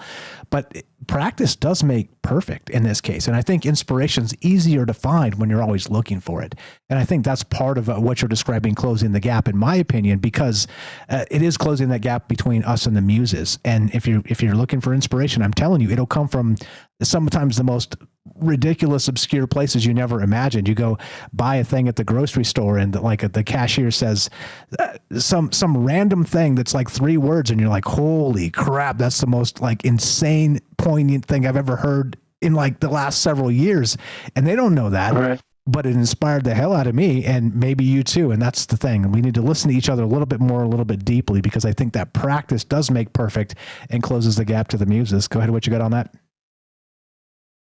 Yeah. I got to tell you, when I think about this issue, I don't ever feel like I have it nailed down. Like when I think about that, it's that place. I don't ever have it nailed down. I just feel like the more we do it, the distance between our conscious mind and our subconscious mind closes. That's just what I think. It's just like you said, practice. Like just keep working on it. Exactly. Yeah, just keep working at it. Yeah, 100%. Fire stuff. Yeah. Go ahead, James. Go ahead. Sorry, I agree. This makes me think of. I'll find it if I can someday and share it with everyone. There's this short story I wrote. It might be out in an anthology with some friends. I can't remember now, but it literally happened because I was walking down a street one day, one of the side streets of my town where I live, and I was walking and I just focusing on. I had my white cane. I was paying attention to where I was going and everything, and as I was walking, all of a sudden I noticed this person leaning over their mailbox and like plants, like doing something, but they weren't making any sound, and I didn't even notice them until I was right there, and they were right next to me. And it, like a day later, I came up with this idea for like a sort of a short horror paranormal story based on that, where there were these 2 criminals in a house that were hanging out there, and a totally blind guy walked down the street and so startled the woman of the couple that was there, that were both criminals, and she ended up killing the guy, turning around and thinking he was like a cop coming after them, and like killed him. And it's a whole ghost story based on like the spirit of this guy, like being what the heck, why'd you do that for? And it turns out there's a connection between this guy that got killed and the other criminal that the woman didn't even know about, because she didn't know the guy that she killed. So I'll find that if I can and share it someday if I can. But yeah, inspiration can really literally come from anywhere. Oh yeah. Oh gosh. Oh, for sure. We had an idea in James's chat for a show, Mike, that we think you should do. Okay, send it to me for Halloween. And should be a Halloween. And by the way, you guys are welcome. Let's do it. Let's set it up and let's do the thing together, because it's your idea. I'm sure I'm going to be inspired by it, because inspiration comes to me easily these days, because practice makes perfect. But yeah, send it to me, and do remind me, follow up on me, because as you guys know, I just have so many things going that if I don't follow up or respond or whatever, please forgive me on that. I wish I had tentacles and unlimited time. I just don't. So please do that. Send me the thing, and I'd love to consider it. And if we have a lot of time between now and Halloween to think about it, I'm sure the idea will evolve. But I'd love to have both of you as part of that. Just the invite is now. Yeah. Okay. Right on. Well, I'm gonna let it go. You got 3 minutes left. I'm gonna let it go here. Appreciate it, brother. Thanks for the call. Thanks, everybody. Have a good night, everybody. We'll talk to you Tuesday. You're the best. That's a Commercial Herschel. You know him, you love him. Please go give him a follow. This is why we do this, to meet amazing people and inspire each other in all the different ways. And consider ideas that haven't really been kicked around yet, kicking the cosmic soccer ball around, as I like to call it. troubleminds.org/friends, or just go to troubleminds.org. Click friends, scroll down a little bit. It'll say follow Herschel here. Just click the thing. Commercial Herschel, you can search it. You'll find him himself and on all the search engines, but Herschel right there, alphabetical order. Click it. He's got a link tree and all kinds of amazing things he's doing. He's not just a brilliant writer. He's a podcaster. He's here on the network with us, and wild stuff afoot. That's why we do this, to meet people and grow together and give platforms to people that don't have it. That's exactly the point. So let's support each other and let's follow each other in all the places. And you guys are incredible. Fantastic calls tonight. As always, fantastic stories from Herschel, fantastic poetry from Theo. You guys are all the best, as you know. James, final thought, as you know, we got about a minute left. And look, we're building all the radio pros. Herschel's like, well, I know you kind of got to 3 minutes left, and then, you got to kind of do the outro. So I'm out. We're all radio pros. Go ahead, James. Yeah. Well, we've learned a lot from you, and it's, at first I was like, man, can I even do that? Can I, but it does, practice, as we were just talking about, that does help. Just great topic, great calls from everyone. I think there's something to this. And I think, the idea to me is amazing because, there's contracts that we're aware of, but then how many are we not aware of, and how many are with these non-physical beings that are forces or spirits or whatever you want to call them that we're not aware of on this level, but they still exist somewhere, somehow. And great topic. And thank you for letting me sit in as always. Glad to have you. You know him, you love him. James Salcedo, the paranormal expert of Troubled Minds, a dear friend, the glue of the show. Glad to have you back. I'm glad you're feeling better. He had a rough couple weeks there, but hey, as always, right? As what did Churchill say? If you're going through hell, keep going. Glad you're feeling a little better, James. You're the best, brother. Glad to be here. Appreciate it. If you want to help Troubled Minds, as I keep saying, help our friends. Notice I defer all that stuff because, look, this is not about me. This is about us. As I always say, and this is the truth. I'm me, you're you, but together we're us. And look how powerful this can become. And that's exactly the point of doing this. And like I said, it's a dream come true already for me. Imagine from zero experience, zero following, zero everything, to build something like this, as incredible as it's become. Like I said, it's going to be really hard for me to walk away from it because this is the last show. And no, I'm just kidding. Just joking, everybody. Darn, I thought I had everything to myself now. Salcedo Paranormal Takeover. No, I'm kidding. There you go. Yeah, just joking. But that's the whole point. It's incredibly amazing that we have built this together, and all the great people that have been friends for such a long time. Considering any wild idea, I show up with some curveballs and some sliders and all kinds of weird stuff. And so sitting here sharing imaginations together has been, like I said, the pleasure of a lifetime. I appreciate you guys very much. If you want to help Troubled Minds help our friends, troubledminds.org/friends, please do that and spread the word. Let people know a conversation is happening that's a little more organic. It's a little more non-propaganda. We don't do politics. We're actually nice to each other. We consider ideas, and spread the word. Let people know. Old school word of mouth beats the algorithms every day, but also please leave a thumbs up in all the places because we're told that helps with the stuff. But we all know some of the stuff we talk about is verboten these days. So again, thumbs ups in all the places. Please share with the reposts and stuff. Thank you for the people that have done that. And like I said, to get on that list, it's a big list. It's a big club, and you are in it. So just let me know. Reach out, troublemindsradio@gmail.com. I'll add you to the list. If you want to help directly, there are ways. Don't troubledminds.org.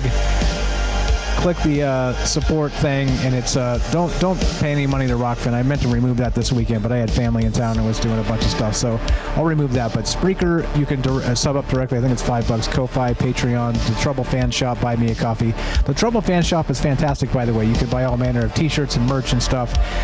Troublefans.com. It is a play on OnlyFans. You will not find Michael Strange in a hot tub, but you will find the hottest Troubled Minds merch around.